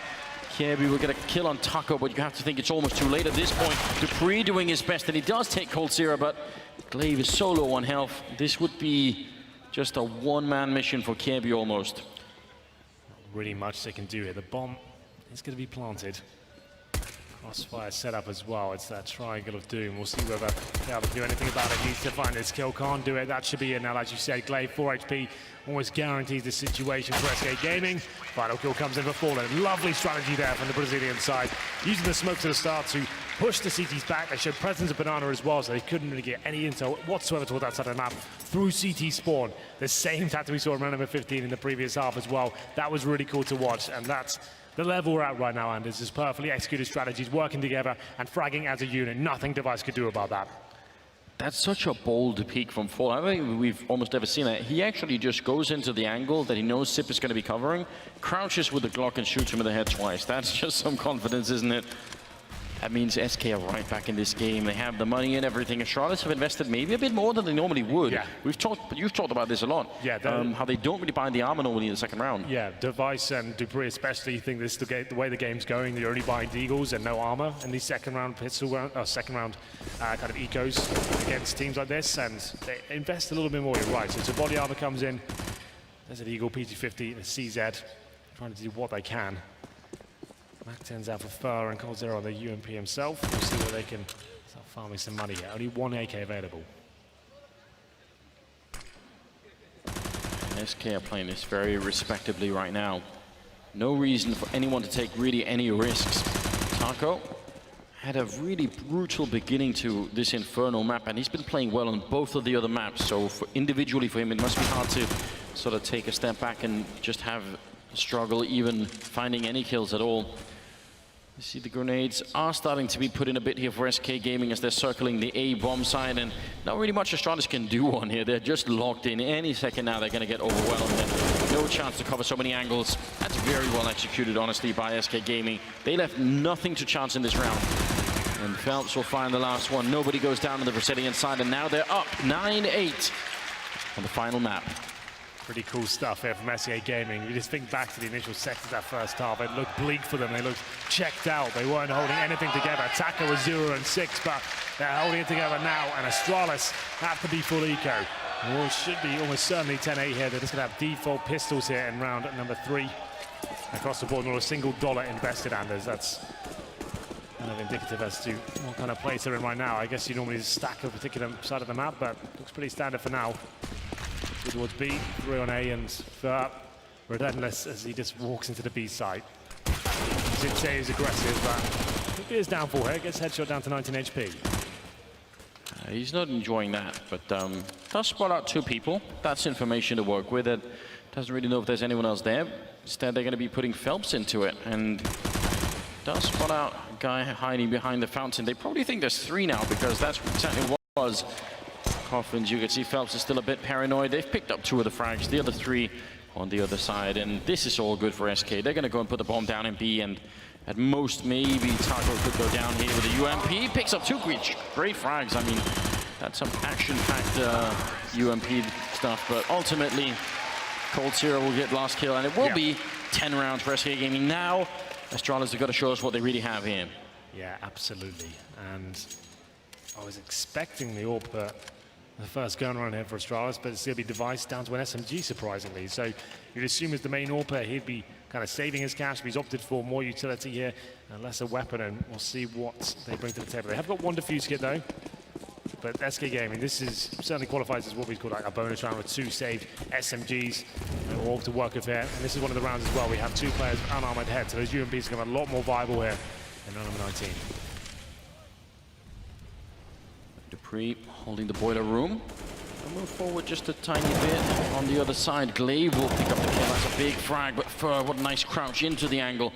Gets the kill in return, and now Kjaerbye's moving forward. That could have been very dangerous. Those 2 people down at quad, if they had peeked him at the same time, he would have been gone immediately. This is a much better position. They've got the crossfire set up. Smoke to try and break it off. That's not a bad idea. Sip will get 1 frag there on Fur, and Kjaerbye taking down Taco, and now it's unraveling for SK Gaming. They're only going to get Glaive killed. What was the problem in that round? Did they just slow down too much? I'm not really sure. It seemed like they were trying to go for a very quick execute at the start there. That's normally the primary idea behind these sort of rounds. You've got the SMGs as well, focusing on one area, trying to overwhelm it at a fast pace. And it seemed like they lost the first couple of frags. They kind of stifled them slightly, and then the crossfires shutting them down. But still, it's all for naught because SK, they know they can buy into this round. As long as they got a few kills there, they're absolutely fine. I think they only managed 2 in the end. So not a fantastic result for them, but Zipex has got a nice little run boost there as well towards B. He's not going to fully commit to rushing down, but still a chance to do some of this AK-47. Flashbang's coming in, and Device looking to challenge him. Maybe boost it up on the wall. What? No, my God! That was nowhere near him. The jump, random bullet. Do you like to see that? Pinch me, Henry. I have no idea if I'm dreaming. That cannot be real. So just to kind of explain why I was so flabbergasted at that one. When you jump with the AK-47 and fire, you have 0 accuracy pretty much. It goes, a wild bullet will go anywhere. And you can see he was aiming nowhere near that player beneath him, but the bullet hits him straight in the head. Very unlucky for Phelps, but brilliant for Zipex, I have to say. 5 and 4, just like that. Almost be tagged up as well, down to 40 HP. And SK looking to strike back after losing the first gun round. That has to be just one of the dirtiest shots we've seen, I think, all tournament. Somewhere out there, Simple is smiling and nodding and thinking, yeah, that's it. 4 versus 5 right now. I don't know if Phelps realizes how crazy that was. I sort of hope that he doesn't, because that's gonna... Zipex does really, because he couldn't see the players at all. He had no idea how far away he's actually from aiming at that player. Unbelievable. 25 seconds here. SK starting to make their way towards the A-bomb site. Let's see if they can change this round. Glaive being forced back and trying to buy time, which SK really don't have a lot of, but Fur again opening up. He's so good at these openings towards the archway side. Kirby down in the pit, he goes down to Cold Zero. They're turning it, they're making it happen. 10 seconds left here. Dupree trying to stay alive. He dropped the bomb as well, continues to spray, but not enough. Taco will take him down the clock. He might have won. Did he just have it? Just he does. 2 milliseconds left there. It's now Fur and Taco to hold on against Sip and Device. If they change this round, that might actually spawn the full comeback for SK Gaming. They're right on the edge. Their money is not looking good, and Astralis can feel it too. Creeping in, both of them from the archway side, and Sip with an easy headshot on one. He sees Taco as well. He's going to take him down. What a round from Zipex. 3 kills, and the first one was out of this world. We're getting there now, Anders. Inferno is starting to deliver these crazy rounds, these unexpected events as well. A jumping shot through smoke, of course, on the B side of the map. I'm sure that's what we're going to have a look at. He got the run boost. I got excited about that prospect, but it got even crazier than that. The Molotov dropped, and let's just have a look at this once again. Nowhere near him, takes Phelps down. It's so rare to see that work out for him. That's so sick, and he comes back and clutches the round as well. What a fantastic round from Zipex. This 3rd kill especially, that's very, very good from him. Taco dropped, and just as it looked like SK was starting to get back into this, 2 rounds in a row for Astralis. Still, bombs being planted for the Brazilian side, so Orps come out once again, 4 AKs as well. We're going to see Fallen looking towards a banana. No one feeling comfortable here. All the rounds have been very close, so 1 round given away will force him down to an eco. Once again, is someone keeping count just of how many openings he's given SK Gaming? When you're on the T side like this, that's worth so much. Even if that's all he does in the round, just 1 kill, he's on 9 health, but he can essentially retire in the round and he will have done it. Yeah, that's such a huge advantage for the terrorists at this point, because the CTs have to spread themselves thin, hunt for information, try and get frags in return as well. It's a very difficult spot to be in, and Device, you can see this is the reaction, hoping he can maybe slip into the smoke, maybe try and push them back, but he can feel the pressure now. The flashbang means he has to set up the defenses. He'll be on the B side of the map by himself, just trying to buy some time there as well, and he needs to be very careful here, Device.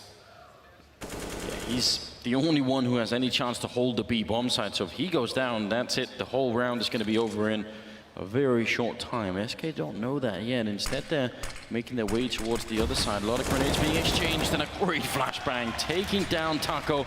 Is Kirby. That's a really good teamwork, but just with the wrong timing there. Kirby can't get the Molotov off in time, and Glaive almost getting caught to something similar here. Fallen very aggressive onto the bomb site itself. We're down to 24 seconds. Glaive will get the spray on one. He almost follows up on Phelps, but it's still Device, and he can't do anything. SK with an 11th round here. Just a great execute to the bomb side. Yeah, very, very good stuff indeed. Managing to work the initial pick. The 5-on-4 comes in. You can see how uncomfortable Astralis were. No information to work with there. Astralis forced to go back towards that B side. Device alone. They come back in towards A, hit the shots that account, and Fallen with 2 kills there. And they managed to keep 3 players alive as well. Astralis now are going to be feeling the pressure going into round number 2. Money won't be fantastic. They have third stage loss bonus, so it'll be $2,400 on top of about the 1K they have per player right now, maybe a little bit more than that. And Device, we say, is the weapon they can probably force, but then that's do or die time. You force by into that round, you're setting yourself up for a really difficult situation going forward. We'll see what they decide to do. Device will survive, gets an extra $300 as well for that kill with the AK-47. 2 players alive now for SK Gaming. They take the lead once more, 11-10. Looks like we're going the full distance once again, Anders. Yeah, it's really happening, isn't it? I mean, this is real CS right now. This started off, what, 6-1 in favor of Astralis on T side? Absolutely. You thought, listen, all right, it's going to be one of those, knock it out, and they move on, and that's it. And SK decided that wasn't going to happen. Yeah, they said no. They've denied it. Now they have the lead on the T side. And as we said, Astralis were going to be struggling with round number 22 here. 2 UMPs and rifles to work with. Not too much in terms of grenades, and I'm sure SK are aware. Faller's got the AWP once again, looking towards Banana. Molotov deployed to stop any pushes coming in. Spam's coming through to stop any apartment pushes coming through. No damage inflicted just yet, but it sends out a message that you have to go back. You're not going any further than that, Kiabi. Even sitting there is such a risk. I mean, yeah, this is something that Astralis were complaining about early when this map got reintroduced, about how easy it is to wallbang all of that. They're still up there and waiting. 2 of their players. Taco is so close, a little bit more angle, and maybe he could hit the shot. And now that the storm is worn off, they're going to be moving forward. This is interesting. This is something we never saw SK do on the CT side. Banana control obtained by SK. Bombed still down in T-spawn, but they know they've got to work hard for these frags. The crossfire set up here. Does Taco have any idea? Does he know how he can shut this down? A flashbang would be ideal, but it's not a common setup here. Surely Kiabi gets the better of him. He's ready. They did this against Liquid, and it worked. They got both the kills that time. This time, shot in the face, and a lot of trouble for Kiabi. He can't transfer it on. And that's a great trade. Now they know they can get to it. Dupree, UMP against the 3 members of SK coming right around the corner. This is a really tough position to be in. He's going to get shot in the back by Cold Sierra. Good job waiting for Fallen on the other side. Why would he not do anything else, actually? Sip and Device now. It's a tough retake, but it can be done. That's just such sick awareness as well from Taco and Fur to work like that in the apartments. Fantastic stuff. This round's not done quite yet, though. Bomb ticking away. Well, apparently it is now. They will be going for the save here. Money is in the bin here for the CT side. They've got nothing to work with. They'll have a full disappearance in terms of the cash. So 1,400 next round, and it's 2 saved weapons. It isn't worth. Oh, no. Oh, we don't like to see that. We hate that. They said, Anders, yesterday, the British public, they do love their chickens. You need to be very careful what you do in front of them. Someone should do a study into that, I feel like. 12-10 is the scoreline. Just somehow. It's $1,900. That's the second round in a row. So still going to be a weak buy. I love this. They seem to be so aware. This could be a possibility as well. Ducking and weaving around the corners there. Kiabi gets 1, but that's all he can get. And with the flank coming for the outside as well, Astralis were done for in that round. Taco, happy about that situation. Had a really quiet entrance in this game, but he seems to be getting there now. I'm not checking with the scoreboard while we're here. So Fallen, he's going to be a 14 player, scored 0-15. Actually, it's pretty equal to distribution. 15, 15, 13, 12, and we'll have a look at Glaive. This is the map he seems to drop off on significantly, Anders. We had this earlier in the tournament in Inferno as well. He's in 7 for 17. He had this earlier as well. This seems to be a map he can't frag on like he can on others. Mirage, he was lights out. Inferno seems to be where he struggles the most. It's really interesting, isn't it? It's hard sometimes to explain exactly why that is. I mean, it's not like he doesn't know the map, but obviously having a bit of a personal dilemma at the moment. Got to point out, I think you're right, though. Taco, I mean, making it back to 12 kills now, considering his start, that's really impressive individually, and obviously a big reason why they're doing much better now. The gap is only 2 rounds. It's really the economy for Astralis that could eventually break them in this semi-finals. Well, you can see that's going to be illustrated right now, and there's 2 rifles and default weaponry. Dupree, Glaive, and Kiabi up against them now. The rifles presumably working together. Yep, Zipex. Okay, no, he's with Glaive, so he'll be towards Banana, boosted up, I'd imagine, towards the wall position at B. Trying to find that first pick. There it is. needs to find a frag here. It's a nice idea, but quite common these days. Yeah, we've even seen Cold Zero pre-firing it earlier in this very game, so they definitely know that that's a possibility. And SK are playing this exactly how you want to see them play it. There's really not much left to chance here. No madness is going on. Some grenades are going in, forcing Astralis to move back. The two most common Molotovs, apart from the first one, that are being thrown to take that top banana control. Now that they have it, though, where exactly do they want to end up? They've got pretty much everything covered here. And again, Astralis are in the dark. They do have everything covered, but they haven't worked out what kind of buy they're up against. They know they save weaponry here. They don't have full control of the situation. Just eradicate all the risk at this point. Gain map control slowly. They've got banana, right? Going towards middle by the looks of things as well. We do have one player in the apartment. That's be Taco. Challenging device. That's a key frag to pick up. One of the rifles going down at this. That's big from Taco. And now what's the final play? Time ticking away. Need to be very careful at this point. They're going back towards B. This could be their downfall. That's where Zipex is. So we'll keep our eye on him and see if he can shut down this final commitment. It'll be about 14 seconds when they go in there. There's one player leading the charge. Zipex to follow. Oh, and he actually picks up the kill, goes for another one. Finally, he gets shot down, and Glaive can't really do much here. 8 seconds left, but that will be the frag. It'll be the 13th round for SK Gaming. I felt like you had to hold your breath then, just because if he picks up one more kill, who knows what can happen. It was a difficult situation, like we said. SK looking so cagey. That's the point. You're in the third map of a huge best of 3, a massive tournament here. You know they've saved some weaponry. Their stack will be coming in, a slightly different variation of their setup. You need to work out where those guns are. You've done the default. You haven't got much from it, apart from a little bit of map control. One kill coming in, back towards B, 15 seconds. Zipex with the rifle. Like he said, if he gets more than one, if he gets a second frag, maybe there's a chance. Wasn't meant to be. Astralis still feeling the burn, though. Round number 24. They do have a buy. 2 UMPs. 3 rifles lacking in utility. They have to work harder for these picks. Flash is going over. Device knows it. He's going to go for some control here, but there is a gap in that smoke. There's our logs, and this is kind of a problem, right? He needs Zipex to bait him in, but he's only got that UMP as well, so he can't really buy him. I wonder if they heard him, because if they heard him going into that logs position... They'll be aware of the smoke there. You're going to be checking it. You're not just going to walk past that. But what if they Molotov it? That's my worry. If I'm Device, I would be a little bit scared for that one. They straight check it. Phelps with an instant headshot. And Sip, you can't really hold back this wave of terrorists coming into the B-bomb side. No chance at all. Glaive, I'm not even sure he should be fighting this like White. Yeah, he's going to be falling back. That makes a lot more sense. SK Gaming, 14 rounds here. Astralis have to concede it.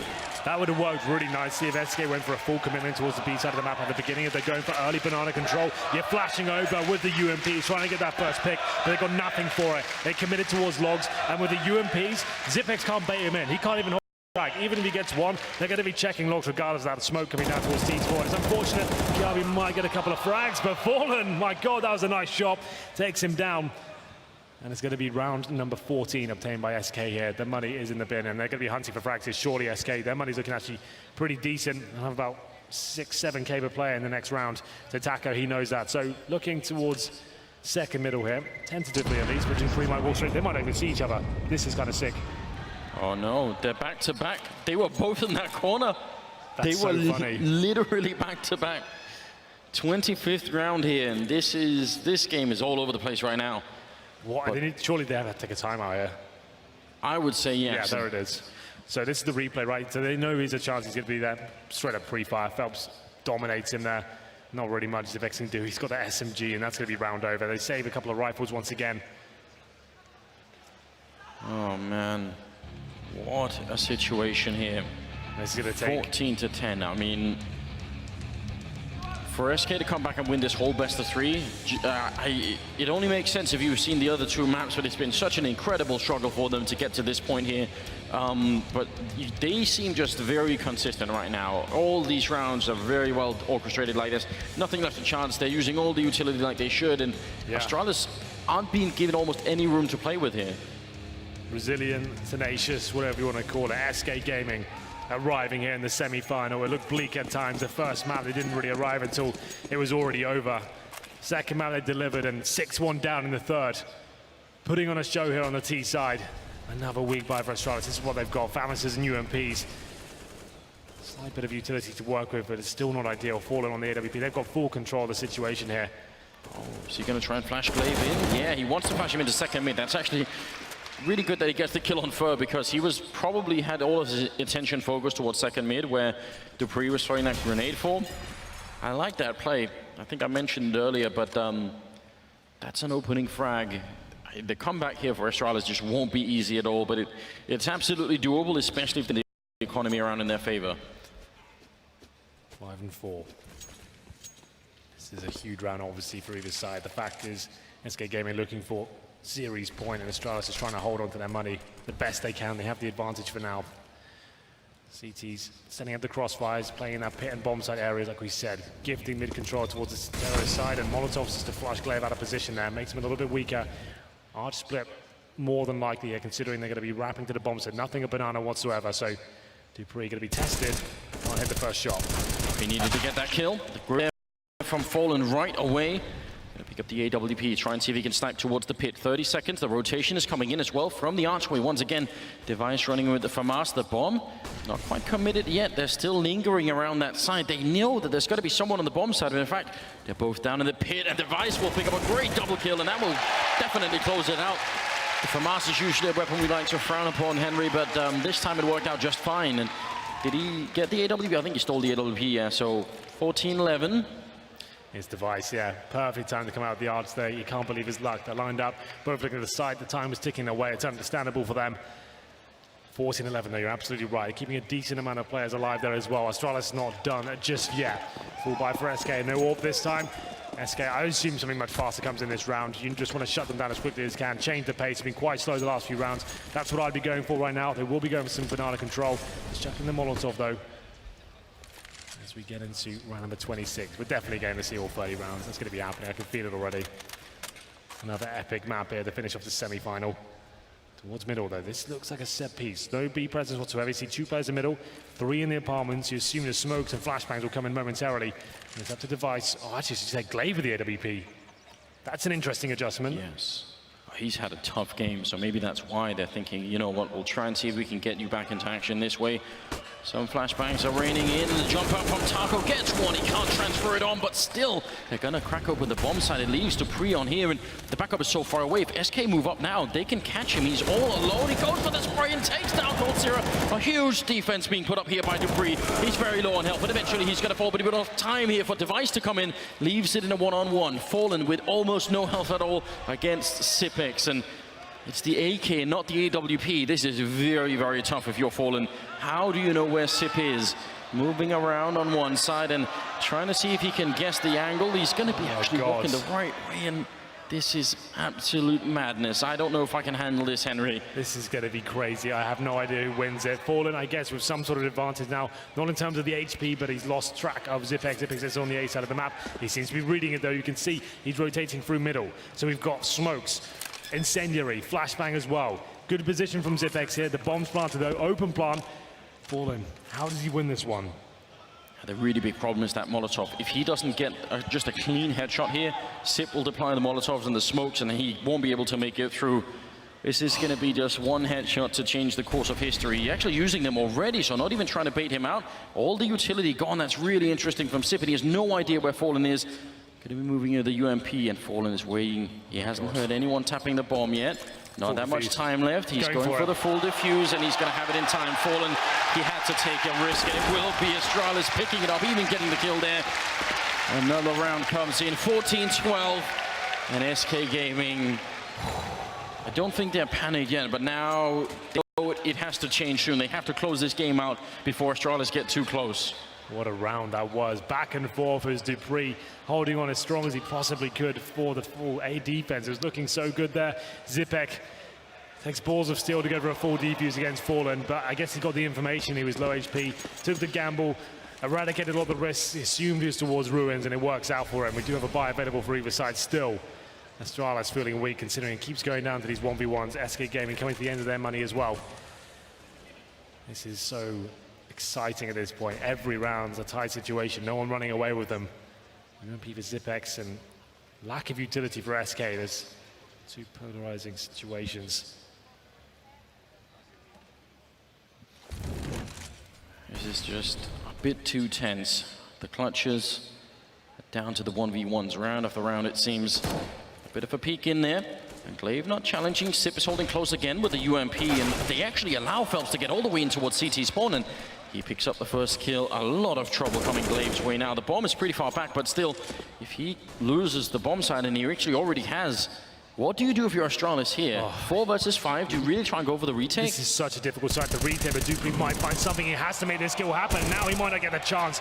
Finally takes down Fur. They've got information now, and Glaive's doing damage, and Device, they might just be able to pull this back. It was looking so bleak, but now there's a chance. The bomb's going down. They have the advantage. A shot through the smoke made a huge difference. You're right, 3 on 4 here. They've got some grenades left still. Fallen. Oh my God. Scoping at the wrong time. He's not going to hit the shot, and now he has to go back and try and follow it up here. Sees the angle and takes down Glaive, and he's back for more at Banana. And coming up now, it's going to be Dupree walking in with the AK-47. Caribou's down. Fallen not getting the flick, but he's still doing more. He's trapped, and he still gets it. Takes down Debris, and now Device all alone. One smoke is up. He goes for the spray. Can't connect. Cold Sierra gets it. It's 15 rounds for SK Gaming. One more round, Henry, and they will have done it. My God, Fallen, what in earth was that? That was disgusting with the AWP. You could see how aware he was of the situation, how he was scaring the CTs, was firing shots absolutely everywhere, standing in the open because he'd shown so much presence in a certain position as well. Device, we thought he had it. It was a no-scope through the smoke as well. And Fallen, he saves the round and finds series points here. Oh my God, through the smoke. So sick, Coldzera, to finish the operation there. Oh my God, that could be disastrous now for Astralis. And as I'm looking at the money, Tell me. you don't want to know about this. I want to spare you. He's trying to keep me in a good mood. Well, I could have guessed already, Henry. This is really rough. And if SK, if they have done the math as well, they're just going to continue like they have already. No risks. Don't give them anything. One UMP and another one Deagle and a couple of pistols. Surely not. They can't do this, but the way this game has gone so far, they probably will. This isn't done just yet. Astralis, they're going to try and hold on the best they can. 2 UMPs, 3 pistols. It looks desperate, but we'll see what they bring to the table. 3 players towards Banana. These sometimes are the hardest rounds to pick up. A Fallen now fast play towards middle. Wants to get the first pick, fires off a shot. Doesn't connect just yet. This should slow down the pace at this point. They'll know that the money's so low for Astralis here. They don't want to give anything away for free. No one can go down without a trade here. That's got to be the objective for SK. Fur, he's been a little bit of a nuisance like that. He likes to run in position by himself. He can't give away a rifle here. Not the likes of Dupree or Device. They need a strong opening frag for Astralis. Has to be quick and easy and clean. Has to give them a rifle that they can use later on. So bait shots coming out from Fallen. Hopes that someone is going to be flashed in. If they do a flashbang, then looking into the corner there will be Phelps, and they won't be shot. Not going to connect. The grenades are raining in now. Here we go. Phelps goes down. Device actually picks up the kill with the UMP, but right through the wall. Fallen will take him down. Very low risk, and that's a very important shot.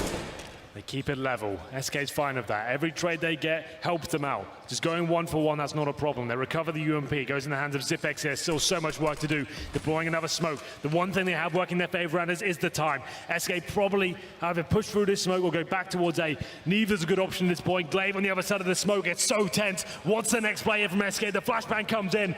Glaive knows he can do something about this. He has no idea there's 4 players on the other side. Only gets the P250. Dumps everything he's got. Can't find the frag. And that could be it. Zipex now up against it. 10 seconds remaining. UMP to defend.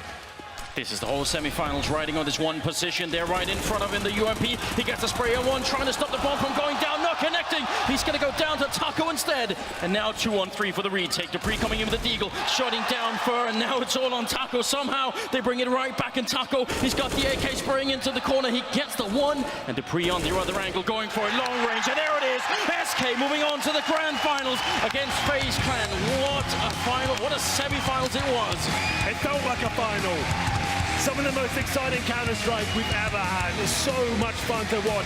It wasn't the prettiest, but that's what happens when you have 2 behemoths going at it here.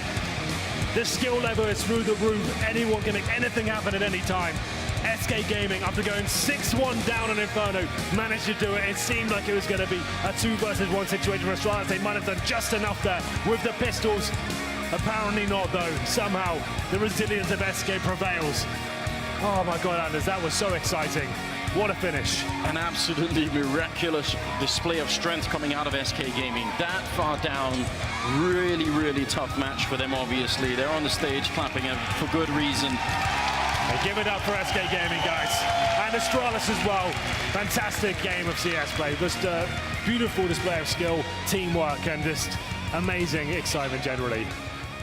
I mean, this is just unbelievable. One of the many really good matchups we have in this game. It's not the only one, and I can guarantee you that Carrigan on FaZe is going to be ready for SK.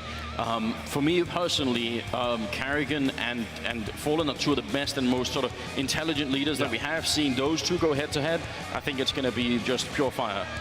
I can't wait. This tournament just keeps on delivering. What a semi-final hours. One for the record book for sure. That was so much fun to watch. The clutches towards the end, the tension building every single round. Taco does it, and he avoids overtime once again. That could have gone either way still, even at that point. Unbelievable. I hope you guys enjoyed it. It is not done yet. The day is not over. And first, we'll go to the analyst desk, and then we've got the grand finals coming up soon enough. So, analysts, take it away. A full 3 maps, but SK have prevailed. Astralis fall, another added to the pile, and now we have our grand final locked in. FaZe Clan will be taking on SK Gaming, the winner of which takes home $250,000. That's the old major prize pool, and that's just if you win. One best of 3 will determine it, but first we have to dissect this one, and I am joined by some merry men and women. Sorry, Yanko. Yanko, YNK Paunovic, and of course Duncan Thorin. Well, easy laughs, you know, easy laughs. It's not even banter. No, you're just cute, that's all. Okay. Let's jump into this one. already, isn't it?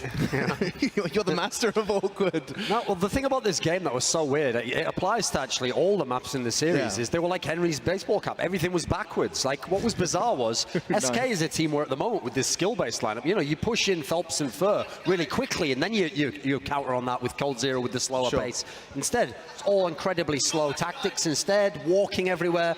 And instead, it's the Astralis guys with all the weird pushes in different spots and force buying all over the place. Like, when would Astralis ever do that when they could play for overtime, you know? Do a crazy force buy. It worked for them. So I feel like both teams, because they are familiar with each other's styles, it was like an inverted game in some ways. It did feel like some of the things we said in the pre-match, right, Yankee? You outlined Astralis do have to mix things up again, continue what they were doing on that second map. Did you get what you asked for? I think to an extent, right? They obviously had problems in the second half with their economy, as Duncan pointed out. There were a lot of force buys, so you didn't see that much like full banana control, then let's just leave device and rotate back to the other side. But another very intense, obviously, and high explosive game. Towards the end of that game, you can see how to an extent weird it got. Basically, you have Phelps pushing B, getting towards CT almost, you know, getting the kill on Zipex, while one player is forward in A apps, the other one is in Boiler, and the bomb is in second mid. Like, you know, they are just trying to take map control, and it's probably Phelps just making the call, listen, like, I can sneak in through here, I can probably get an entry kill, and then Fallen just saying, yeah, go for it. 2 players were supporting him, and it ended up in a crazy post-plant situation. That was around where Fallen got the crazy close-range op kills. But I mean, we're not, you know, we're not speaking ridiculously. We're not exaggerating, Duncan, when we say this was some, like, incredibly entertaining Counter-Strike. I mean, as we look through these highlights, right, Dupree and his proficiency in holding that A site. Yeah, well, actually, both maps, Mirage and Inferno, were really, it was non-stop back and forth on all the rounds. It felt like either SK just, like, overwhelmed immediately and won with, like, 4 or 5 Ts alive, or it went to, like, a 2vx situation, and Astralis was always in those rounds somehow. Inexplicably, and Dupree, Zipnix, so many clutches in this game. At the end here, I mean, if Zipnix gets a couple more bullets out of that UMP when he was spraying on the second guy, maybe that gives that guy a chance. Like, it was just obviously fantastic Counter-Strike. You could notice, even though SK were the ones on the top of the scoreboard, they didn't look that confident towards the end himself there, like in his normal spots. But even though Phelps like topped the stats, I feel like Fur was the star of that series. Like, Fallen had some clutches, but it was just incredible how many times early in a round, like that first headshot by Fur when he's just running with an AK, he did it so many times, and it felt like that was what was the backbreaker as he went on, you know. No, absolutely. Yeah, I certainly wouldn't mind breaking some backs. Yanko, talking a little bit about that, the fact that we had Ninja Diffuse, well, not Ninja Diffuse, excuse me, Zipnix pulling the wall over Fallen's eyes in that 1 versus 1, talking about the fact that we had everyone jumping through smokes into Banana. We had like the most ridiculous plays, but is there anything particular you want to break down? Was there something you wanted to go ahead and bring up for us? I think something that you know, not necessarily it was Astralis doing things differently, but very early on, obviously you saw them having a good start, being up 5-0 at the beginning of the game, and that was, you know, to an extent because Taco had a very, very slow game to start with, and he plays towards pit. That's the most crucial part of the A bomb site that you can play, and this is actually a 4v5 situation for Astralis. You see how they are going to go for an expo play out of A apartments, and that completely catches Taco and Cold off guard. They're playing close up, and you can see how the player jumping towards quad, his task is basically just to draw attention, draw fire to himself. The second player that was jumping into pit, he's there to trade the kills. And Taco, that round, can't make anything happen. That was mostly because of the execute. But you see here, again, he's flushed out by the molly. He has no support left to his own devices, and really just having a very, very slow game to begin with. I think it was the 10th round where he got the first kill of the game, actually. So that was one of the big reasons why Astralis was able to have such a strong start. SK not really putting enough emphasis on that area of the map. Yeah, Astralis perhaps having some money issues as well, and Fallen is a step closer to some more money of his own. Getting to that grand final, one more game for him to go, and he's standing by on the stage. Let's hear what he has to say after an enthralling 3-map series. Thanks so much, guys. We took an extra minute here because after that incredibly close matchup, you had to go take a little breather, but now that you've had a minute to process Fallen, reflecting back on this matchup, do you think Astralis was an incredible opponent for you? Hello everyone, yes, I've been playing this game for more than 16 years, and it's very hard to have the same excitement after so many time, and this game brings a lot for me. It represented so much of what Counter-Strike means to me. It's a game that sometimes... Calling out these plays that these guys have to follow. How do you rally after a tough overpass? So Overpass was a very difficult map, and it was expected. It was one of their best maps. I think it could be better for us, but we, like I said before, we let some rounds slip away. And they are just better. We just tried to reset for the second map. We knew Mirage must be ours, and we did a good job on the last 2 maps. Looking back actually on your history of Overpass with Astralis, I mean, this has been sort of a problem for you guys. Do you see... And later they couldn't beat us for a couple tournaments, and then when they got Glaive, things changed a little bit and they got better, and we're losing for them. But right now, recently, we were able to beat them, and those guys are very good players. They know they're one of the most difficult teams to play against. Particularly, I think it's one of the worst opponents for us because it's very tough, but I'm so glad we did it. Well, you guys came out ahead, absolutely. You're heading on to the finals now against FaZe. And when I spoke to FaZe earlier, they said they want to go against SK. They're looking for their first best-of-3 win against you guys in a tournament. What do you have to say to them? They wanted to play the best, so it's time to show something now. Let's do it. Fantastic, Fallen. Thank you so much. Back to you guys on the desk. Well, I like this. I like this a lot. Not only do we get to see another best-of-3, but you have got Karrigan immediately after his victory stating in the interview, I want a best-of-3 versus SK. The world's best, as Fallen has said himself. Not only did it get it, but it's on a grand final stage. It's in front of a crowd like this, for money like this. We've been given quite the gift in the end of things, haven't we, Duncan? Well, luckily from this semi, I don't think you could have had a bad final because the storylines were already set. You know, FaZe had beaten Astralis a few times, but crucially, that's the thing. IEM Sydney final was supposed to be like the coronation of FaZe. Like, right, it's their time to be #1, you know, and then it's like just as they were about to get on the throne, SK was like, whoa, wait a minute, that's not decided yet, you know, there's us as well. And I think crucially, it's the fact that the guys from SK in that best-of-5 final, like losing another best-of-5 of your FaZe, were able to beat them on maps where actually you would have thought Train, for example, Overpass, these should have been the maps over on the side of FaZe. So FaZe feel like they were hard done by. They want to run it all back again, have this best-of-3 final, and they think they're actually just going to win out on their maps. So I know that they were talking in some interviews, like some spots they've changed up. I think after what we've seen here, the clutch factor for SK, it should be a very, very tense final. And what are Astralis doing now, Yanko? I mean, in terms of preparation, they've just managed to make the semi-finals, and blood, sweat, and tears poured into the 3-map series. I mean, they're surely, admittedly not immediately, but at the end of this, there will be a smile on their face. I mean, this is progress. This was good Counter-Strike. Yeah, I mean, and especially on the last 2 maps, you know, the fashion in which those maps played out, you know, you can't say SK completely outplayed Astralis or anything like that. It was just a couple of crucial rounds, clutch rounds. You could hear Fallen say it in the interview, like some of the rounds that we weren't supposed to win, we ended up winning. Sometimes games just go that way, and Astralis is actually the only team out of the top teams that is going to skip ESL 1 Cologne. So for them, they have pretty much a month almost where they're just going to be able to go back, look at their game, look at their mistakes, see what they need to adjust and be prepared for the major in Krakow. Yeah, and we've already seen evidence of time off being rewarded. FaZe took a bit of a holiday, come back, and now they're looking absolutely fearful. I think it's also a very interesting dynamic that we have right now. In the beginning of the year, it was VP and Astralis, then it switched into FaZe versus Astralis, but we didn't see these teams face other top teams in best of three. Like FaZe, first time it was against SK in Sydney in the finals, they lose there. Now it's first time for Astralis against SK in a best of three, they lose it. So we know that FaZe can play versus Astralis, but now they have to prove here that they can also beat SK, and then the #1 spot is really up for grabs. Perfect. The #1 spot is completely up in the air, and perhaps we'll get to see a land somewhere here in this best of three. That's right, the grand final is on its way. I know there was a show match announced. However, for everyone here and for you guys at home, we have had to postpone it so we can get this grand final running. So don't worry, don't fear, more Counter-Strike coming. Some of you are looking forward to it, I can tell. But do be sure to go ahead, stay hydrated, tell your friends the grand final of ECS Season 3 is going to be coming to your screens in just a moment's time. Let's check in with Parla. Going to be speaking to the crowd here at the ECS Finals at the Wembley SSE Arena, getting their thoughts and opinions. So don't worry, don't fear, more Counter-Strike coming. Some of you are looking forward to it, I can tell. But do be sure to go ahead, stay hydrated, tell your friends the grand final of ECS Season 3 is going to be coming to your screens in just a moment's time. Let's check in with Parla.